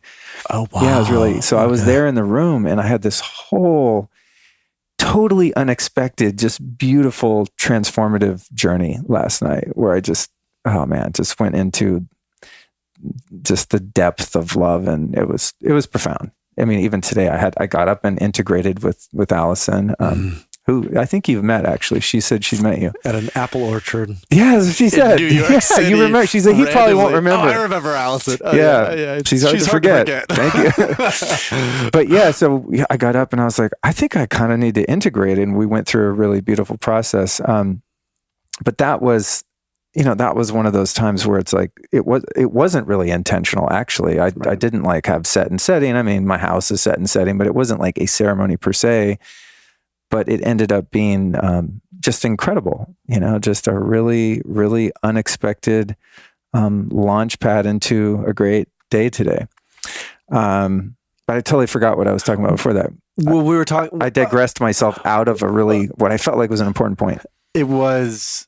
Well, I want to make one point, and then I'll loop us back into the point that we were going to make. So I think part of the reason that's the case for you is because... Oh, I know what I was talking about. Go ahead. Is part of the reason that's the case for you, right? You can take a little bit of ketamine and then have this beautiful journey is because you're very skilled now at working with these medicines, right? You've done ayahuasca, you've done 5-MeO, you've microdosed, you've done higher doses of psilocybin and MDA.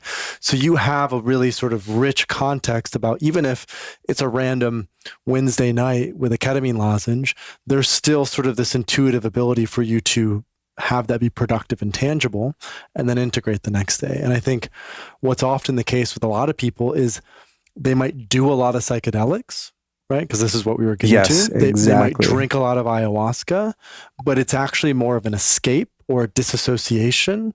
Some people would call it spiritual bypassing, rather than actually going into these shadow elements of who they are and facing them, right? And actually healing them, so to say. Thank you for having the wherewithal to bring us back there. What I was wanting to say was, there's 22 years of really deep work. And I'm not saying like, oh, I do medicine better than other people. I don't want anyone to misconstrue what I'm about to say as that. But I feel as though I had a really solid kind of spiritual practice. I've been meditating for 22 years, pretty much every day. I mean, especially the 10 years prior to that, doing all the things. And so when I started experimenting in the medicine space, it's like the journeys aren't random. Mm-hmm. It's like I get in there and I know what's happening, A, and B, I think because of some of the experiences I have in my past of using drugs very unconsciously as a means to just numb the pain of being me, I'm able to handle pretty deep experiences and not freak out. Like last night, for example, I mean, it was pretty deep and unexpected. And there were moments where I was like, oh, am I all right here? And you breathe through it. Yeah. And you've trained yourself. I breathe through it. And, but, I also knew like, I'm not just going to lay there and listen to Pink Floyd or something. I mean, not that that would be a wrong way to do it, but as I started to feel that the medicine was stronger, I was like, ooh, what can I imprint right now? Like, what can I integrate? And it was like, who's my favorite teacher? David Hawkins. What's one of my favorite talks? The one at which I was present. And then it's like the whole thing was guided by the unseen hand. That was exactly the recording I needed to listen to. Mm-hmm. And I heard it in a completely different way. And it was so beautiful in that even in the experience and also today in integrating, I was like, oh my God, that was 10 years ago. And how much progress I've made in my spiritual evolution and how much grace I've had and how much help I've had to transform so dramatically from the boy I was even 10 years ago in so many ways, And to your point of, meeting people that work with medicine a lot, I was very naive to this because when I went into this game, I was like boots on the ground, doing the shadow work, doing the real shit. Like, I'm not a spiritual bypasser. I want to get to the core wound. Like, take me there. Let's do this shit because I want to move on. Right. And I've had to learn, and especially this has been part of my discernment in the process of choosing with whom I'm going to participate in ceremony, who's leading it, what's the deal. Allison's, got a lot more built-in discernment, I think, in that realm, being a shaman herself and whatnot. But I was shocked when I started to meet people that even serve medicine, and this is not a judgment, it's an observation of a seeming reality that their moral character is very faulty. Right. I mean, just out of integrity, and people that are super shadowy and shady, but have done a lot of medicine. And I'm over here scratching my head like, I don't know, how could you do ayahuasca 20 times and still be like a manipulative or dishonest or coercive, creepy person? It's like, how could that not elevate your consciousness? But to your point, this is, I think, really where the rubber meets the road is having a framework and, spiritual truths or principles that one lives by, like having some code of ethics and moral character and moral fortitude that you've had to actually spend the time working and then ride the wave of these peak experiences on top of that seems like a much more productive and safe way to explore these realms, and not just because that's the way I've done it. It's just I'm seeing the results and I see other people that have done more medicine than me and they don't seem to have the same results, you know? And again, it's not a judgment. It's not like a higher level of consciousness is better than a lower one. It's just contrast. It's just different, right? It's like, I like chocolate and vanilla, right? But yeah, anyway. So to those listening, like, be careful who you go sit with, because I've heard some really, you know, secondhand stories of like weird shit happening with people who are like medicine people. And I've heard firsthand stories, you know, many firsthand stories. And I think this speaks to one of the biggest concerns of even the growth of interest in psychedelics is, who do I go sit with? How do I know that I can trust that person? What medicines might I do with that person, right? Because it's still a little bit of the wild, wild west until this becomes fully legal. There are so many underground practitioners who will refer to themselves as psychedelic coaches or psychedelic guides or psychedelic therapists or shamans or whatever it is, but there's no real clear way to vet and verify that in some ways, right? And I think the only way is to like talk to someone who's actually gone that and sat you with trust, them, right? who has Yeah. gone and sat Like with I them don't and recommend been with anyone I've sat with unless I've been there. Then I'll vouch for them. You know? Precisely. Having had the direct experience myself, but anyone else, I'm like, I don't know. And that's like, and so you have some organizations in the space, again, who are in the clinical medical model, who are giving, you know, certifications or who are doing trainings because, you know, they want to make sure they have folks who are ready for it. And that doesn't necessarily mean that individual is going to be able to be a great therapist or guide just because they've, you know, completed the MAPS training or completed a training at CIS. I've met plenty of people who have the professional credentials, but who I would never sit in ceremony with, right? So this is a tricky gray area as the psychedelic space grows, because the biggest tail risk, so to say, of the growth of interest in psychedelics is when you only have, you know, let's say 10,000 people who are actively doing psychedelics and you have maybe 10 experiences that don't go so well, that's not as big of a deal. But when you have 10 million people who are starting to work with psychedelics and you have 10,000 people who now have had difficult experiences or bad facilitators or weird sexual stuff that happens, because that is often one of the most common things, particularly with women, is they'll go into a space and it'll be with like a creepy. That's so brutal, dude. It is, right? So, and that's what I've continued to think about. Man. It's like, so how do we create technology? How do we create education so that way people know how to be discerning? I got it. We need a Yelp for facilitators. But then you have to have legality.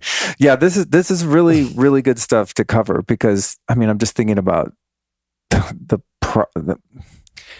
potential for, say, you know, a woman to be taken advantage of or something under medicine. Like, exactly. That is so, it's horrific anyway, right? But like when you're under the influence of powerful psychedelics, man, it's like you are wide open, right? Very suggestible. Right? Yeah, and very vulnerable, yeah. right? When you're in that space, I mean, like, oh, the quantum, it's so mystical. Yeah, but also it's like your guard is down in the most profound way, right? And so that's, I mean, I'm very, I don't want to say paranoid, it'd be overstating it, but I'm extremely cautious about anyone I'm around, not just who's serving the medicine, but I don't want to be in a room with anyone that has any potential negativity or too much shadow for me to deal with. You know what I mean? Because I'm already a very sensitive person. I pick up on a lot, but man, add like a deep medicine experience to that. And it's like, I'm just a sponge, and it's just too scary to have the potential of any darkness or negative energy present at all. Because you'll take that on potentially, or it'll seep into you. Or, Not to mention even the more supernatural realms of like, we could probably get to, I do want to like reel this back in, because there's some things I want to cover with you, and we've been going a while, but you know, when you remove the veil between this world and, you know, the infinite other dimensions of reality, just like on this earth plane, there are entities that are malevolent. Well, there are also entities that are malevolent, I would presume, in all of these other dimensions. And when we're traveling interdimensionally under the influence of these substances, I don't want to have anything to do with any darkness out there, you know, and that's obviously in shamanic ceremonies. And, you know, throughout history, these traditions have been imbued with protecting the entire energetic field of the space and the music and the people there. It's a whole thing, you know, it could get real gnarly if it's not done mindfully. And that doesn't mean that it can't be difficult, or that doesn't mean that, I've sat in ayahuasca ceremonies that are shipibo. And so it can, like the way the curandero will sing the Icaros, it can put you into the shadow material, but that's your shadow material that you are facing. It's different to have other dark, like you're saying, malevolent forces that you're open to. And so anyway, gets to the point of the circle, the ceremony has to be tightly held. And the facilitators, the guides, the shamans, the healers, who are great at what they do, know precisely how to do that. Yeah, exactly. I remember the first time I sat with ayahuasca. Afterward, I was chatting. I was still kind of in it, but after the depth of the experience had subsided, I went up and started chatting with her, and I was just so fascinated with her. I was like, "You do this all the time?" She's like, "Yeah, this is my life." I'm like, "How do you guys like manage the energetics of it?" And she's like, "Well, I've been drinking ayahuasca all day before you guys came in." And I was like, "Wait, hold up." I was like, "You're on it too?" Because dude, they're like helping people out and they're very cognizant and capable. And I'm like on the mat, just like, "Oh." And she's like, "What do you think, dude?" Like, she goes, "How do you think we create the grid?" I was like, "Oh, you're the architect of, the architect of the grid, right?" Yeah. And I was like, "Oh." Then I almost thought, how could you not be, right? But of course, many facilitators don't use medicine while the others are. But anyway, I do want to jump back here a little bit to the microdosing. And also I want to let everyone know, it's probably like 10 o'clock. I knew this is going to be... We could go till 10 o'clock. I knew this is going to be a good conversation because it's, so much and I just love what you're doing. You're such a fun dude. Excellent. But, and also people can find the show notes for this at lukestory.com/thirdwave, because we're probably going to talk about some practical things right here that you want to look up and go to your site, and we might reference other people. So all the show notes, lukestory.com/thirdwave. Click on them on your podcast app if you can't remember that. But is that a thing now? You can click it on the podcast app? all the links are in the most, like on Overcast and the Apple podcast app. Yeah, you can click on the links. Oh, I'm behind. Okay, I gotta do that. So I just put everything behind one hyperlink, lukestory.com/thirdwave, so that they can just get access to them all. Because people ask, "What was that thing you said?" But and I'm that way when I listen to podcasts. I'm like, rewind, wait, what? And I write it down. It's annoying. So I just like everything to be clickable. Yeah. But I do want to just kind of sum up the microdosing thing. So you mentioned kind of the frequency with psilocybin, with LSD, for people to be able to contextualize it when it comes to psilocybin for like a kind of hero's journey dose or a macro dose. We're looking at like 3.5 grams to maybe 5 grams or something like that, right? So to give people an understanding, when you're talking about 100 to 200 milligrams, that's like 1 or 2/10 of a gram, which is minuscule compared to the psychoactive. Correct. And then with LSD, you mentioned 10 micrograms to 15 micrograms, a whole hit of acid being 100, right? So if you take a true microdose, imperceivable dose of LSD, you're taking 1/10. Would that be 1/10? About 1/10. Okay, 1/10 of a hit of acid. Yeah. What about San Pedro? Because when I took San Pedro, which has only been once, and it was phenomenal. I don't know how, it was like 2 massive tablespoons, and then a couple hours later, it was, I felt like it was a lot of material. Yeah. If one is using that in a sub-perceptual dose, what's a San Pedro microdose look like? That's a great question that I don't know the answer. Let's find out. Off the top of my head. And I want to get some. we do have, you can go to your local Home Depot and get San Pedro that way. That's right.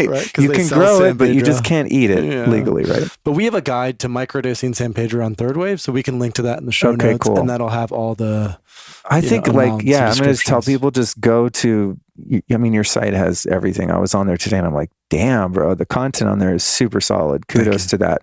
I wanted to ask you about something with microdosing. Have you microdosed Kanna? I have not. Kanna. I know of Kanna, but I haven't microdosed with them. I'm going to give my friends now, the partners, Ryan and Phoebe, a plug. They have a company called... I love Ryan and Phoebe. You know them? Oh yeah, Hearthstone Collective. Yeah. And they just put out a product, which is, it's like some other adaptogenic herbs in a capsule with Kana, dude, incredible. Oh, Like mood booster, nootropic, completely rad, awesome. I've had it with psilocybin before, and it's a real heart opener. Yes, I think Kana's from South Africa. it is. And it's legal here in the States. So it's super a really great heart opener. Super cool. I know. And a couple times I've done a full journey dose of it, and it can be strong, son. Really? Yeah. I liken it to, I don't enjoy MDMA. I don't know why they call it ecstasy. I think it makes me feel like shit. I'm not into it. I don't know. Call me crazy. I've been to like small gatherings and they're doing like maps, like legit pharmaceutical, pure MDMA. And I'm like, oh, maybe it'll be different this time. I'm like, no, I hate this stuff. But there are like, there's the slivers of like moments where I'm like, ooh, this feels nice. But then it goes away and I get all moody and weird. Kana is like really strong MDMA without any like destabilizing mood. It's like a very solid heart opening without a lot of fluctuation. It's just full on until it's not. Mm-hmm. I think that's the thing with MDMA. It's just like, I'm like, God, really? Like how many hours am I going to lay here trying to go to bed? Yeah. You're like grinding your jaw. Yeah. I think it reminds me of crystal meth in that way. And I guess for some of those molecules need a bit of a amphetamine to kind of activate it and make it work, as I understand it. And so maybe that's what it is. But I always hated crystal meth. I still did it, but I didn't like it. I just did it because I had to do something. So the Kana, Hearthstone Collective, highly recommended. We'll link to that in the show notes. And then, have you ever heard of anyone like microdosing MDMA or 2CB or any of these other more novel substances? So what we usually say is do not microdose MDMA, because MDMA, if done often, can create neurotoxicity, and it also can create issues with your heart valve, the 2B or something, H2B heart valve. And so we say if you're looking to work with MDMA, keep it limited to these higher dose sessions, 100 to 120 milligrams within a container that's intentional, but do not microdose with it because it's also slightly addictive. It's the same with ketamine. There are a lot more people now microdosing ketamine, and I would hesitate to support that in any way because ketamine can also be addictive. And so if you start taking these low doses of ketamine consistently, you might become somewhat reliant on it. The classic psychedelics, LSD, psilocybin, San Pedro, iboga, ayahuasca, DMT even. I've microdosed DMT before, NN, DMT, not 5-MeO, but NN. All of them are anti-addictive, so you can't become physically dependent. That's not the case with ketamine and MDMA. Thank you for issuing that warning, because someone was telling me the other day, I was like, I've had some ketamine in my drawer. Just forget about it. It's not really a thing, And I've also had the nasal sprays, and they were like, oh man, so many people in Austin are like addicted to ketamine. They have the spray, the nasal spray in their pocket, and they're at a party. I'm like, ew. Like, this is, no offense, but I can't imagine trying to recreationally or socially use ketamine. That is the weirdest thing to me. It's like a late night 2 a.m. thing. If you're out, but definitely don't be drinking alcohol if you're also doing ketamine. I don't get it. But, so I didn't know that, but I've talked about it favorably before on the show. And in higher doses, it's great. Like I've done ketamine lozenges. I've done ketamine rectally for body work. Phenomenal. Like so suppositories? Good. Yeah, suppositories. Yeah. Well, it's kind of like a goop. You have a syringe that you. Oh, okay, got it. But all the same, like ketamine can be really great. But again, it's like 1 to 2 times a month. Microdosing ketamine, I can't support. Yeah, I think that would be a bad idea. Perhaps now, more than ever, humanity is under an incredible amount of stress. Hell, even when the world's not this insane, normal life can be stressful. And aside from just being uncomfortable, stress can take a toll on your body, raising your blood pressure, making it harder to sleep, draining you of vital energy, and making you more irritable. That's why I strongly recommend that you supplement with magnesium daily. A shocking 75% of people are magnesium deficient. That number might be even higher among business owners and C-level professionals. That's because stress depletes magnesium levels. And this can, of course, trigger a vicious cycle of rising stress and severe magnesium deficiency. This magnesium stuff is so important that it's involved in over 300 chemical processes inside your body. It's a critical mineral. Having enough magnesium can give you better sleep, more energy, healthy blood pressure, less irritability, a calmer mood, stronger bones, reduced muscle cramping, and even fewer migraines. Sounds awesome, right? Well, to experience these health benefits, you have to get the right kinds of magnesium, and most synthetic magnesium supplements just don't cut it. That's why I recommend Magnesium Breakthrough by Bioptimizers. It's the only organic full-spectrum magnesium supplement that includes 7 unique forms of magnesium for stress relief and better sleep all in one bottle. This stuff's incredible, and I actually took one this morning before I left the house. I was thinking about that as I record these ads. I'm like, okay, when did I use it last? Yep, it was today and almost every day. So for an exclusive offer for you Lifestylist podcast listeners, go to magbreakthrough.com/Luke and use the code Luke10 at checkout to save 10% off and get free shipping. That's magbreakthrough.com/Luke and use the code Luke10. Okay, well, I think that covers that, except the elephant in the room of all questions. And this is the number one question I get from people about this is like, where can I get this stuff? The legality is so tricky. And some people like you and I have some ideas on how that could be facilitated, but I'm not going to answer someone's Instagram DM and be like, here's my guy's number to get some microdose mushroom. You know what I mean? Yeah. It's just weird. And I'm like, I don't want to give people my personal number per se either. No. If I look at their profile, I'm like, they're not a narc.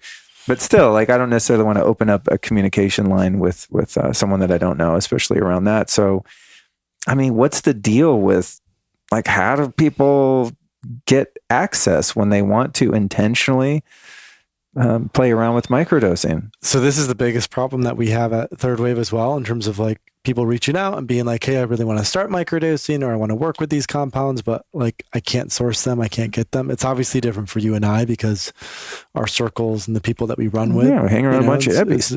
It's pretty easy to get, but for the average everyday person who's new to this space, it's tricky. So what we've done at Third Wave is we're probably, by the time this podcast is live, we will have a sourcing guide that is available on our website. So we have a free one right now. We'll roll out a much more comprehensive one that helps people to navigate if they want to source, or if they're going to source, how to do so safely and how to make sure that they're getting the right compounds or the right substances to microdose with. So, just briefly off the top of my head, LSD.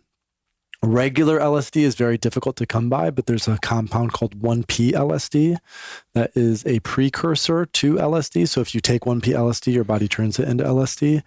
Because it's a new compound, you can buy it with cryptocurrency in Canada. Oh, wow. So you can actually put in an order. It's for research purposes only, but they will ship it to your home. So for LSD, that's typically the direction that we will point. For psilocybin, what we have coming out at Third Wave is we're selling out a grow kit and a grow course.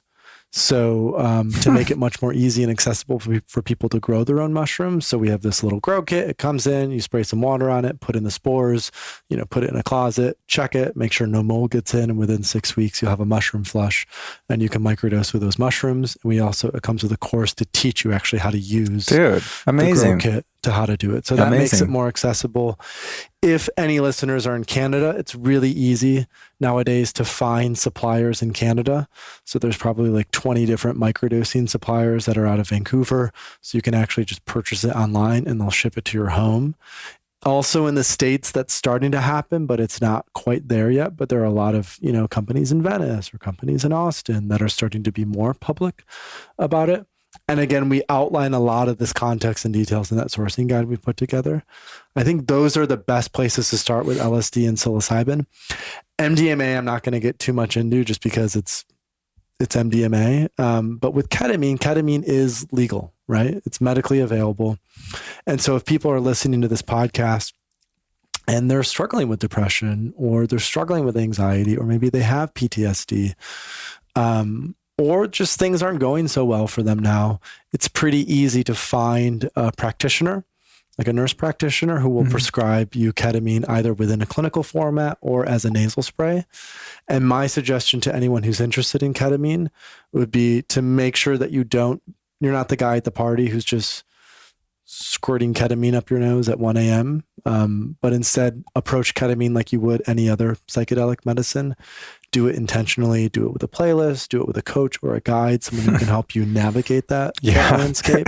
I'm going to interject. The playlist with ketamine is really important. Oh my gosh. Niels Fromm is my favorite. I had one time, the time that I kind of accidentally took 300 milligrams, which is not, I mean, unheard of, but I didn't know.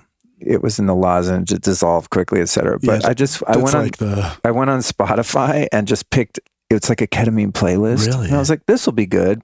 Went into the K-hole.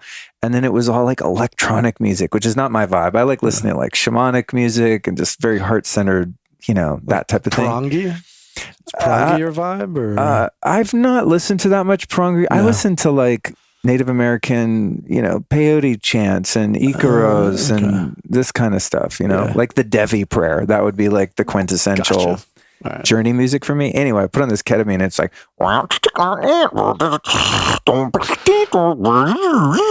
just not even club music, just the weirdest music. And that actually kind of made it colored the experience a bit darkly. Yeah. Because it was just so inorganic and mechanical and weird. And oh God, so playlist crucial. My recommendation is Niels Fromm. Niels Fromm. Okay. Niels Fromm is phenomenal. He's a Danish musician. I've heard of composition. This. Yeah. Dude, listen to All Melody. Okay. With ketamine next time on the lozenge, you will be blown away. Done deal. It's phenomenal. Okay. That's really great information. I think that's a very sane approach and very resourceful, the stuff that you just recommended. Now, for macro journeys, and then we'll wrap it up. I know we still have another podcast to do, but I'm just having so much fun. For macro journeys, obviously the legality is an issue, and also finding qualified, safe facilitator, shaman, etc. So psychedelic tourism is now huge. You mentioned that you have something like this going in the Netherlands. I co-founded something like this. Yeah. So, and I know you have a directory on your site, so you don't need to list like the 30 spots, but what's kind of happening in the psychedelic tourism space and retreats, and also where do you see that going? What might someone want to look for or look to avoid if they're seeking to, leave the country they're in order to find something like this? So there are a number of places, jurisdictions where this is legal. So psilocybin is legal in the Netherlands. It's legal in Jamaica. Those are the two major ones. So we started synthesis in the Netherlands. Retreats are on and off just because of the COVID situation over there. Europe is a clusterfuck. Yeah. So it's a little tricky to navigate that. But there are many other retreat centers in Jamaica. And again, we have a list of those in the directory. There's probably 3 to 5 that are good. There's also a few in Mexico as well. There's a lot of ayahuasca retreats in Costa Rica and in Peru and Brazil, Colombia, Bolivia, right? I think the one that I would highly recommend is Soltara in Costa Rica. Same. I love Soltara, as well as the Temple of the Way of Light in Peru. That's another really good one that uses the Shipibo tradition. And I would say the thing to look for, or some of the things to look for if exploring potentially going to a retreat center, is first of all asking what's your intention in going to the retreat center. If you're someone who has PTSD, clinical depression, if you're struggling with addiction, alcoholism, any of that, you want to make sure that you pick a retreat center that is able to handle that. There are some retreat centers that are just coaches and facilitators, but they don't have clinical support. And if you need clinical support, you want to go to a retreat center that offers that has a nurse or a physician or some other medical person on staff, just to ensure that you are fully supported. Because again, with deep trauma and ayahuasca, it can get messy. There's some real shit that can come up, and you want to make sure that you're being held and supported by a team and a group of people who have done this for a long time. And I would say that's the second thing to look for is longevity. Who has been doing this for a considerable period of time, who really knows what they're doing. it's interesting because in the scope of things, a lot of these retreat centers have not been open that long because this is still fairly new. Like we started Synthesis in 2018, so just over 3.5 years ago. Soltara's only been going for maybe 2 to 3 years. Temple the Way a little longer, maybe 10 years or so. So I think look at longevity. How long has this been around? Is this just a new retreat that came on the scene, or have they been doing this for at least 3 to 4 years? The retreat center that you attend, you don't necessarily want it to be their first go around. You want them to have some experience, before you go there. Also, with even outside of retreat centers, something that's been meaningful to me, like with Bufo, for example, is asking the facilitators, like, how many times have you done this? Right? It's because it's maybe something hasn't been around for that many years, or someone hasn't been practicing for that many years. They discovered it 3 years ago, but they might have served 4,000 people by now, especially with Bufo, because it's so short acting, right? Right. So that's always a good indicator to me, when someone's like, oh, about 600 times, I'm like, okay, cool. Chances are, if shit goes sideways, you're going to understand how to handle it, and I'm going to be safe, and that the energy grid is going to be clean and stuff like that. Yeah. And then the last thing would be group size. What and sort of group type. Who is attracted to these retreat centers? If you're someone who you don't want to deal with deep clinical trauma, but you're interested in going to a retreat for spiritual exploration, to connect with other people, for awareness, evolution, you don't want to go to a retreat where most of the people are dealing with deep clinical issues, are going to have a really hard time. That's a good point. Right? So you want to make sure that you're going to an experience where you connect with the sort of vibe that's happening, and that experience isn't done with like 100 other people. There are a couple retreat centers, one of which you mentioned before, that's doing ayahuasca with like 80 to 100 people at once. And that can get very messy very quick. And so my recommendation for folks is, if you're looking to attend a retreat, find a retreat center that's doing experiences for people where it's like 15 to maybe at the most 25 to 30 people.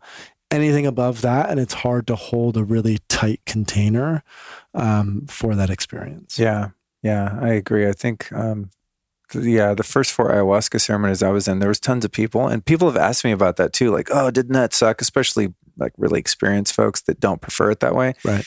And honestly, I'm like, I didn't even know there was anyone else there. You know what I mean? Like, I was in process, man. Like, there could have been 2,000 people and that didn't matter, but to some people, I'm sure it does.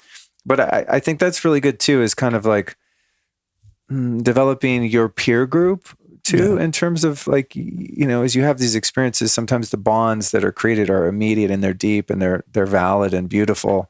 I remember sitting in peyote the first couple times, and we're in a teepee out in the desert, and I only knew 1 or 2 people. I was with Allison, and she had sat with the facilitators many times, and it was a big group. It was probably like 50 people, and I was kind of like, I don't know, like, don't know these people.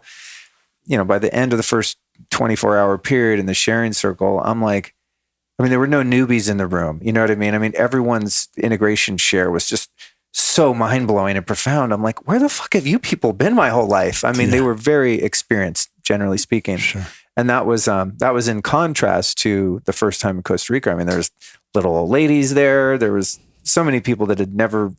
I'm going to talk to this one person. They're like, I've never even drank a beer or smoked weed. And I'm like, and you're about to do ayahuasca. But they had an incredible experience, But I think for me, like, being in the field of people that are a bit more evolved with the process has been helpful. And just, I don't know, the collective consciousness of the group also kind of serves my needs and wants too. Like, we're really going somewhere here. People aren't just kind of wanting to see some visuals and escape. Like, they're there to do work and to really go deep, So that's a really good point. That's a huge appeal of going to a retreat, is the community and the connections that you make. A lot of folks can just, especially now, do this alone at home with an eye mask and a playlist. But I think a huge appeal of going abroad and doing a retreat is the people that you meet and the stories that you come away with. Yeah, especially for people that don't have the luxury of having a social circle where they live of like-minded people, right? Kind of like I posted some a couple of days ago about like finding your soul tribe or something, and I got DMs that were like, God, I wish I could find these people where I live because I'm in Des Moines or wherever, Yeah. And I'm like, they're there. I've never been to Des Moines, but I'm just picturing a city cornfields. Something like that, And so yeah, so that's a really good point is finding your tribe. And on the microdosing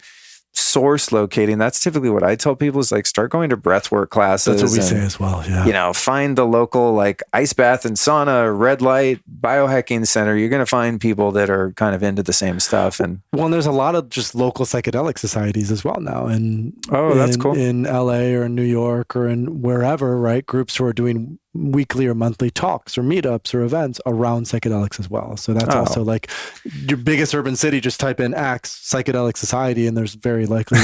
That reminds me, I went to see the, I think it's called Fantastic Fungi movie, which is phenomenal. I went to see it in the theater in Pasadena and on the way out, some guy's like, psst, and hands me a card and it's like, interested in microdosing? Call this number. So I'm like, go see that movie. You know, the guy out front will probably track you down. Exactly. Man, dude, I mean, we've never covered all I want to cover, but I think in closing, I would like to just touch on something you mentioned earlier, and that was, you know, the fact that so many of these traditions and medicines have come out of places in the world where the indigenous peoples there have been exploited, eradicated, harmed, all the things, right? Mm-hmm.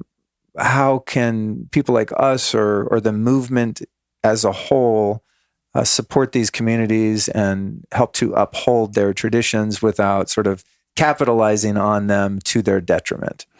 So indigenous reciprocity. There you go. That's the term you used earlier. Yeah. Right. And it was interesting. I interviewed a guy yesterday, Mark Plotkin, who wrote this book, The Tales of a Shaman's Apprentice. He was a mentee of Richard Evans Schultes, who was sort of the foremost ethnobotanist in the 30s and 40s and 50s. Oh, interesting. And Mark has been doing this work for a lot of years. He's done ayahuasca like 90 times, a lot of times with curanderos in the middle of the rainforest. And we talked about this yesterday because one of the main project he's been running is this nonprofit called the, I think, Amazon Conservation Team or something like that. And so I asked him about that, like in terms of indigenous reciprocity, how does that fit into the larger psychedelic renaissance? And one thing that he said that stuck with me is that it's really about what he said. He said it's about being polite essentially and having manners, so to say. In other words, when you go into someone's home, you show up there as a guest. You show up there in service for them. You show up there to be with them. You don't show up there to steal something from their home and go, peace out and say, see ya. Right. And so I think a lot of indigenous reciprocity is simply having manners and being polite and being in relationship with the people who have been doing this sometimes for hundreds and thousands of years as part of their lineage. And so that might mean if there's someone listening to this who wants to start a company in the psychedelic space or who is involved with a company in the psychedelic space or who wants to become a coach or a guide or a facilitator in the psychedelic space, that you actually go and spend time in Peru or spend time in Mexico or spend time with people who are doing this work and have done this work. I think that's a really important element. And I think the other thing is recognizing that, you know, there's a lot of stuff going on in the psychedelic space as it relates to trying to patent psilocybin, for example, and recognizing that, going back to the story that we touched on earlier in our conversation about how when I had my first acid experiences, it sort of tapped me into this archaic biological truth of who I am, right? When we have relationships with a mushroom or with ayahuasca or some of these plants of the gods, we're tapping into an intelligence that is ancient, right? And so honoring that and respecting that and having reverence for that and not trying to synthesize the psilocybin out of it and not trying to patent it and corporatize it for profit and shareholder gain, I think keep psychedelics in a medicinal framework and ensure that if you use them, you do so with reverence, in ceremony, with preparation, support, integration, right? And always keeping in mind that part of that healing that psychedelics teach us is being in connection and in a communion with nature. And the people who know how to do that best are those who have been doing this, who are indigenous. And so I think there's something to learn about specifically the healing that we have as Westerners to do in our relationship with nature, and that plant medicines and indigenous reciprocity can be central to that. Beautiful. Thank you. Absolutely. Great presentation on that particular point. It's exactly what I wanted to hear, because I know there's something in there that's important, and I think that's what it is. It's the respect and reverence. Yeah. I'm not someone who abides by political correctness, so when terms like cultural appropriation are thrown around a lot, I'm like, what? Like, I can't like the Rolling Stones because they played Muddy Waters song. It's like there's a fine line between celebrating a culture, right? And by celebrating it, sometimes it's appropriate and even necessary to adopt part of that culture. And so Muddy Waters probably made tons of money because the Rolling Stone, well, he probably got ripped off by his publisher back in the 50s. Right. But, I found out about Muddy Waters because I like the Rolling Stones or Led Zeppelin or whatever. Right? I'm using kind of a, inconsequential example of that. But, had these different cultures not spent those hundreds and thousands of years developing the relationships they had with those medicines, I wouldn't be probably having the experiences I'm having, right? Of just getting, second, third, fourth, fifth hand kind of versions of those ceremonies and things like that. But I think that as long as we're respectful and reverent and mindful of nature itself and the fact that nature created these humans and put us in different places. And some of us have nestled in the Amazon or wherever it is and made a thing. And then you have, a Euro mutt like myself whose people came from all over. So I don't have like any sort of groundedness to any culture of my own. Right. So I'm making it up as I go. And sometimes that requires investigating and participating in other cultures. And I don't think there's a crime in that. A lot of unification can take place when we start to get the experience of the oneness, And it is really powerful too. I remember at Soltara, just didn't interview them, but I was really curious about the lives of the Shipibo shaman. It was a couple when I went, and, they'd been married for 25 years and just serving ayahuasca together all the time, the whole time. I'm just like, I just want to go inside their head and just see what they see. It's just incredible. The lineage and the way they speak about medicine and spirit, it's like watching a movie. Like, I've seen people talk about things that way, oh, did you hear the wind, or look at that leaf, or, a spirit animal appears and these kind of things, and it's like, God, I wish I could have that type of relationship with the natural world and be integrated into the cosmos in that way. And how do you learn how to do that? Well, you have to spend time with those people and you've got to do the things they do, right, in your own way. So, so thank you for that. I think it's super important. And, also to just preserve the land and the life ways of people that didn't choose to have their shit fucked up. You know what I mean? No one invited these evil colonizers in to take their resources and their shit and say, we have this thing called property ownership and now we own this thing. What?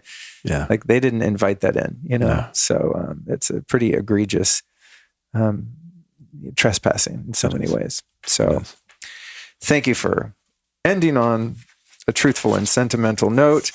And that, my friend, is it, except for my last question. My last question is, you've taught me and our listeners so much today. Who have been 3 teachers or teachings that have influenced your life and your work?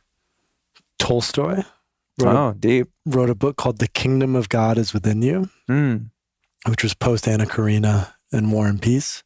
And it was the book and the philosophy that inspired Gandhi, Martin Luther King Jr., and Nelson Mandela, the whole nonviolent resistant movement of the 20th century. So that has been very influential.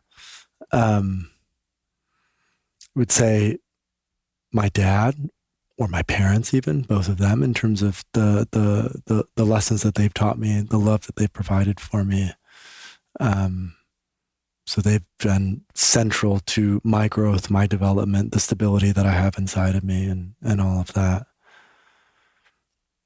And probably, I grew up Christian. I would not consider myself Christian, but still Jesus and the teachings, I think from a Western perspective, and the truth that he taught and the influence that he has now had,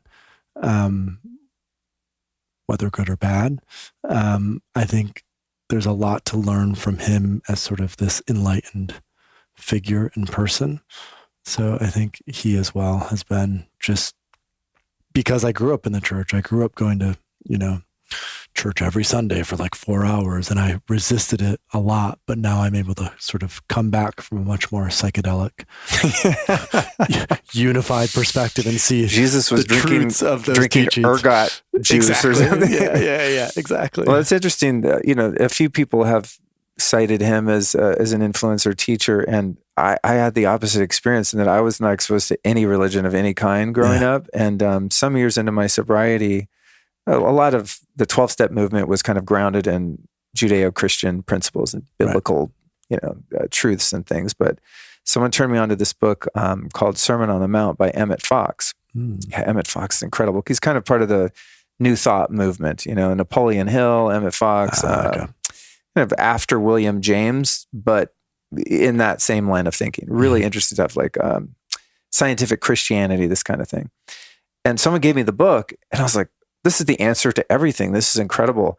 And I didn't know for a while that it even had anything to do with, like I heard of the book, but I didn't even know what the Sermon on the Mount was because I was that unfamiliar. But essentially in that book, what he does is he kind of dismantles all of the mythology and all of the dogma of the teachings of the Bible and just puts it in like practical terms that you can apply to your life. And I was like, after reading that, I was like, the Bible's amazing, when I can actually get the, the juice out of it without all of the fluff kind of, So that was hugely impactful on me. And I think because of that, I would say Jesus, whether that was his name or whatever it was, but the human that embodied Christ consciousness for that time. I don't know how you get much further than that in the depth of, the message of love. Precisely. So yeah, thanks, dude.